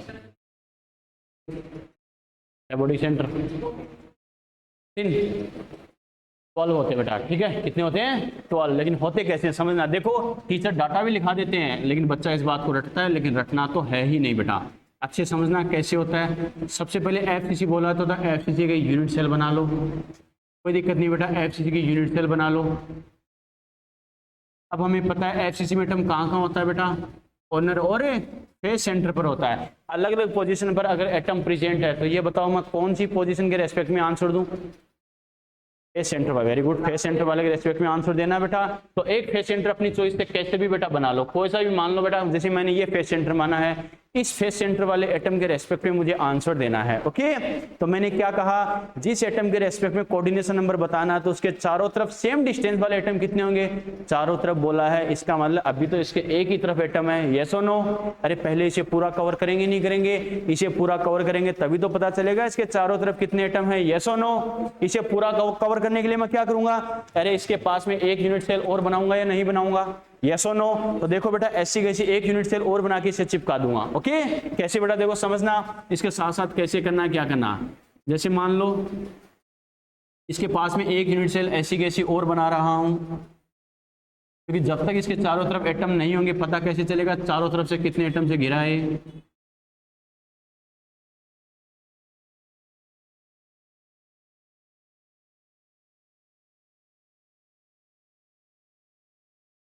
ये बेटा मैंने क्या किया, समझ में आ रहा है क्या। जैसे मान लो ये अपनी यूनिट सेल थी बच्चों, मैंने क्या किया, एक फेस सेंटर मैंने फिक्स कर दिया, ऐसा कैसा एक बॉक्स इससे और चिपका दिया, क्लियर। क्योंकि जब तक ये फेस सेंटर एटम पूरा कवर नहीं होता तब तो पता कैसे चलता है इसके चारों तरफ कितने एटम है। चारों तरफ का मतलब हर तरफ पहले से कवर तो होना चाहिए ना हर साइड से, उसके बाद पता चलेगा कौन कौन से एटम है। ओके चलो बेटा अब बात करते हैं एटम्स पर। कैसे बेटा, ये जैसे मान लो इस एटम के रेस्पेक्ट में मुझे आंसर देना है, इसको मैं डॉट कर रहा हूं, ठीक है। अरे ये फेस सेंटर एटम में दोनों यूनिट सेल में कॉमन हो गया नहीं हो गया, क्योंकि फेस सेंटर वाला क्या होता है, फेस के सेंटर पर होता है, एक ये एक इसको चिपकाएंगे बेटा, दोनों में कॉमन होता है नहीं होता, 50% इस यूनिट सेल में 50% इस यूनिट सेल में, क्लियर है। तो ये तो दोनों में कॉमन हो गया, ठीक है। अब ये बताओ इन यूनिट सेल के कॉर्नर पर एटम होगा या नहीं होगा, ये किस कॉर्नर पर एटम होगा नहीं होगा, इस पर होगा और इस पर होगा, यस और नो, क्लियर है बेटा, ठीक है। अब हमें पता है बच्चों फेस सेंटर, ऊपर वाले फेस सेंटर, ये नीचे वाला, ये फ्रंट साइड वाला, ये बैक साइड वाला, यस और नो। अरे ऐसे भी होगा नहीं होगा, बच्चा कहेगा सर ये क्यों बना रहे हो बेटा, बिल्कुल देखो अच्छे से समझाऊंगा, पहले मतलब समझना इस चीज को। एक फेस सेंटर मैंने फिक्स कर दिया है, बच्चा कहेगा सर ये एटम क्यों नहीं बनाया, इसकी डिस्टेंस ज्यादा होगी इस वजह से मैंने ये नहीं बनाया। ये मैंने क्यों नहीं बनाया, यहां से लेकर यहां तक की डिस्टेंस बहुत ज्यादा है, अपन को कौन सा लेना है, नियरेस्ट डिस्टेंस वाले, पास वाले लेने हैं, आ गया समझ में। ऐसे तो मैंने ये कॉर्नर भी खाली छोड़े बेटा, फ्री छोड़े ताकि कंफ्यूज नहीं हो, एटम तो सभी पर होगा लेकिन सभी को आपको यूज नहीं करना है। ओके ठीक है, फिर ये पास वाली यूनिट सेल है, इसके ये कॉर्नर वाले तो इसमें जाके कॉमन हो ही जाएंगे बच्चों। इस पास वाली यूनिट सेल के भी ये अपर साइड वाला, ये लोअर साइड वाला, ये फ्रंट साइड वाला, ये बैक साइड वाला फेस सेंटर, ओके ये सेम डिस्टेंस पर होते हैं। बच्चा कहेगा सर इन पे नहीं होगा क्या, होगा लेकिन इससे डिस्टेंस ज्यादा है। ओके अब देखते हैं बेटा मैंने जो 12 एटम बनाए हैं ये सेम डिस्टेंस पर कैसे होते हैं, इस बात को अच्छे से समझना। सबसे पहले तो मैं कहूं अगर एज लेंथ ए है, ये भी हमें पता है ए एज लेंथ का होगा, सभी यूनिट सेल सेम होती नहीं होती, होती है बेटा। ये बताओ ये जो कॉर्नर एटम है, इस कॉर्नर एटम की फेस सेंटर से कितनी डिस्टेंस होगी, a/√2, वेरी गुड, a/√2 यानी कितना होगा हमें पता है, फेस डायगोनल का हाफ है या नहीं है, अरे a/√2 हो गया बेटा। इसका मतलब कॉर्नर वाली डिस्टेंस कितनी है, a/√2 है बेटा, कोई दिक्कत नहीं है, a/√2 है। अब मैं क्या ले रहा हूं बेटा, एक मान लो नीचे वाला फेस सेंटर है, नीचे वाला फेस सेंटर, इसकी डिस्टेंस अगर मैं कंसिडर करूं तो देख सकते हो क्या नीचे वाला फेस सेंटर कितना होगा। अब अच्छे समझना, नीचे वाला फेस सेंटर देखो मैंने कौन सा आइटम माना है, जैसे मैंने अपनी चॉइस से क्या मान लिया, ये वाला माना है, ठीक है। तो पहली बात तो देखो बेटा इस वाले एटम को मैं फिक्स कर रहा हूं, कौन सा, ये जो मैंने माना है ये कौन सा, ये वाला फेस सेंटर मान रहा हूं मैं, अच्छे समझना। तो सबसे पहली बात तो मैंने कॉर्नर वाला एक एटम में से कॉर्नर वाली डिस्टेंस मैंने ले ली है, कॉर्नर वाली कैसे 1 2 3 4, अगर ये पूरा होता तो पूरा फेस डायगोनल होता या नहीं होता, पूरा फेस डायगोनल कितना होगा बेटा, √2 होता है, उसका हाफ है या नहीं है, तो a/√2, यस और नो। अरे √2 ए फेस डायगोनल होता है, उसका हाफ कर दो √2a/2 यानी a/√2, यस और नो। तो 1 2 3 4 ये 4 कॉर्नर एटम 1 2 3 4 ये कितनी डिस्टेंस पर है, a/√2, यस और नो, ये तो a/√2 हो गया। अब बच्चों कोई सा भी फेस सेंटर ले लो, जैसे मान लो ये वाला फेस सेंटर ले लो, ये वाला फेस सेंटर ले लो बेटा, देखो मेन अपना एटम ये वाला है और फेस सेंटर में कौन सा ले रहा हूं, इस साइड वाला। तो मैंने क्या कहा पूरे चैप्टर में ट्रायगोनल मान के ट्रायगोनल बनाना है और वैल्यू कैलकुलेट करनी है। कैसे, इस फेस सेंटर को अगर इस एज के सेंटर से मिला दूं, देखो समझना, इस साइड वाला जो फेस सेंटर था इसको इस एज के सेंटर से मिला दूं, ये डिस्टेंस कितनी है, a/2 है या नहीं है, अरे पूरे एज का हाफ होगा नहीं होगा, इस फेस के सेंटर पर बेटा एटम होगा, ये a/2 होगा नहीं होगा, पूरे एज का हाफ होगा बेटा a/2।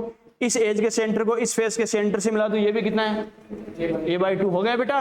इसको बेस मानूं तो ये बेटा परपेंडिकुलर होगा नहीं होगा, तो इस सेंटर को इस सेंटर से मिलाऊं इसके अंदर से लाइन, तो ये हाइपोटेनस होगा नहीं होगा? यस और नो? तो a/2 यानी कितना हो गया? हाइपोटेनस कितना हो गया? √2 a/2 यानी a/√2। यस और नो? तो यहाँ देखो इस फेस सेंटर की इस फेस सेंटर से डिस्टेंस कितनी है? a/√2। मैंने कैसे बनाया, समझ में आ गया? यस और नो? क्लियर? ये वाला फेस सेंटर, रोहित बात समझ में आई बेटा?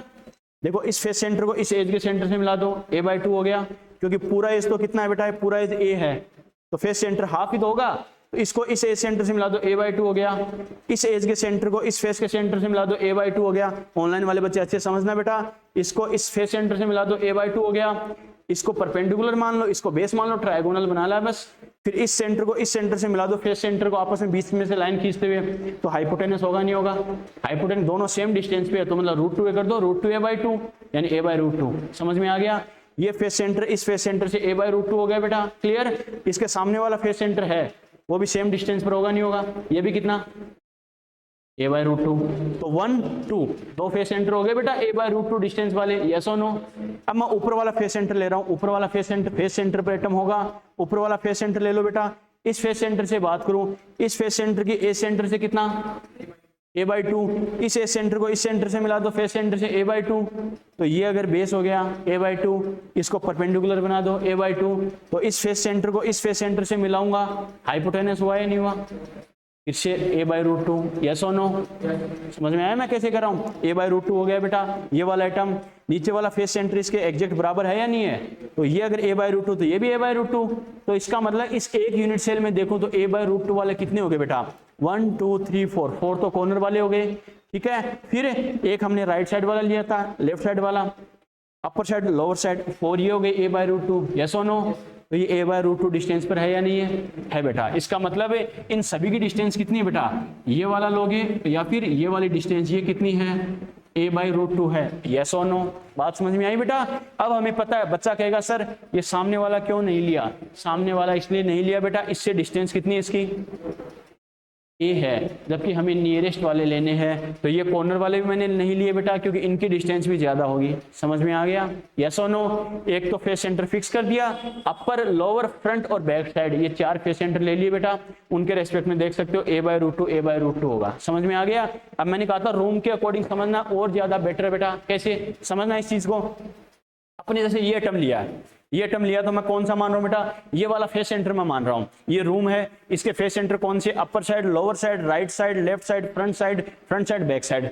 ठीक है, मान लो मैंने ये वाला फेस सेंटर ले लिया, ये वाला फेस सेंटर बेटा। ठीक है, या फिर इधर वाला ले लो समझने के लिए, जैसे बिजली का बोर्ड है, समझना ये बिजली का बोर्ड है बेटा, ये इधर वाला फेस सेंटर है। क्लियर है? अब इसके रेस्पेक्ट एक एटम मैंने फिक्स कर लिया, ये फेस सेंटर, तो मैं क्या करूंगा? इसके रेस्पेक्ट में मुझे कोऑर्डिनेशन नंबर बताना है, तो कॉन्सेप्ट क्या होता है? सेम डिस्टेंस वाले नियरेस्ट नेबर एटम। क्लियर? तो सबसे पहले ये फेस के सेंटर पर है, तो 1 2 3 4 ये कॉर्नर वाले एटम कितना है?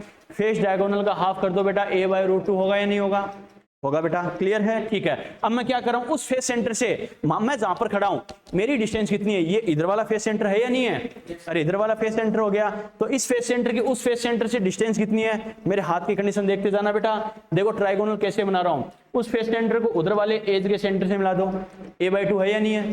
एज का हाफ है बेटा, a/2 हो गया। इसको मैं बेस बोल दूं, उस एज के सेंटर को इस फेस सेंटर से मिला दो, यानी मेरे से मिला दो। ये इसको क्या मान लो? परपेंडिकुलर मान लो। ये भी कितना? a/2 है या नहीं है? अब इस फेस सेंटर को उस फेस सेंटर से मिला दो बेटा, हाइपोटेनस हुआ या नहीं हुआ? a/2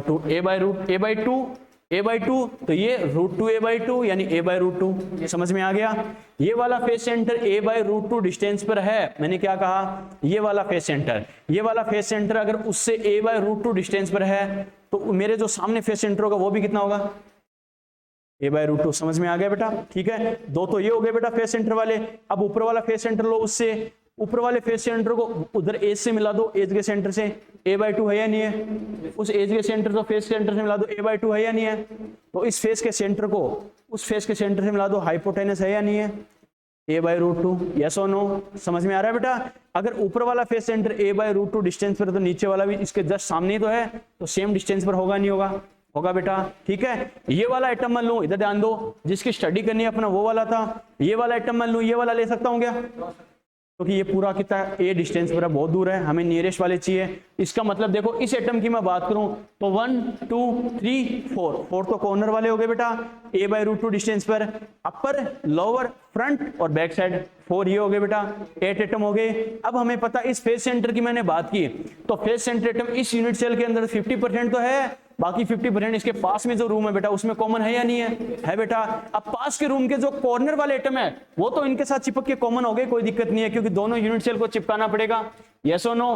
अरे कॉर्नर तो कॉमन हो गए। अब बाकी इसके जैसे 4 फेस सेंटर एटम अपन ने लिए हैं, वैसे ही उस वाले रूम का upper side, lower side, right side, इधर वाला लेफ्ट साइड सेम डिस्टेंस पर होंगे नहीं होंगे? एग्जैक्ट जो सामने होगा उसको काम में नहीं लेंगे उसका भी, क्योंकि हमें पता वो पूरा ए डिस्टेंस पर है। यस और नो? लेकिन पास वाले रूम का अपर साइड, लोअर साइड, इस साइड का और उस साइड का face centre 4 atom 1 2 3 4 same distance पर है या नहीं है बेटा? समझ में आ गया? तो ये बताओ ये जो फेस सेंटर एटम है सेम डिस्टेंस पर कितने एटम से घिरा है बेटा? समझ में आ गया? और दिक्कत है तो बोलो।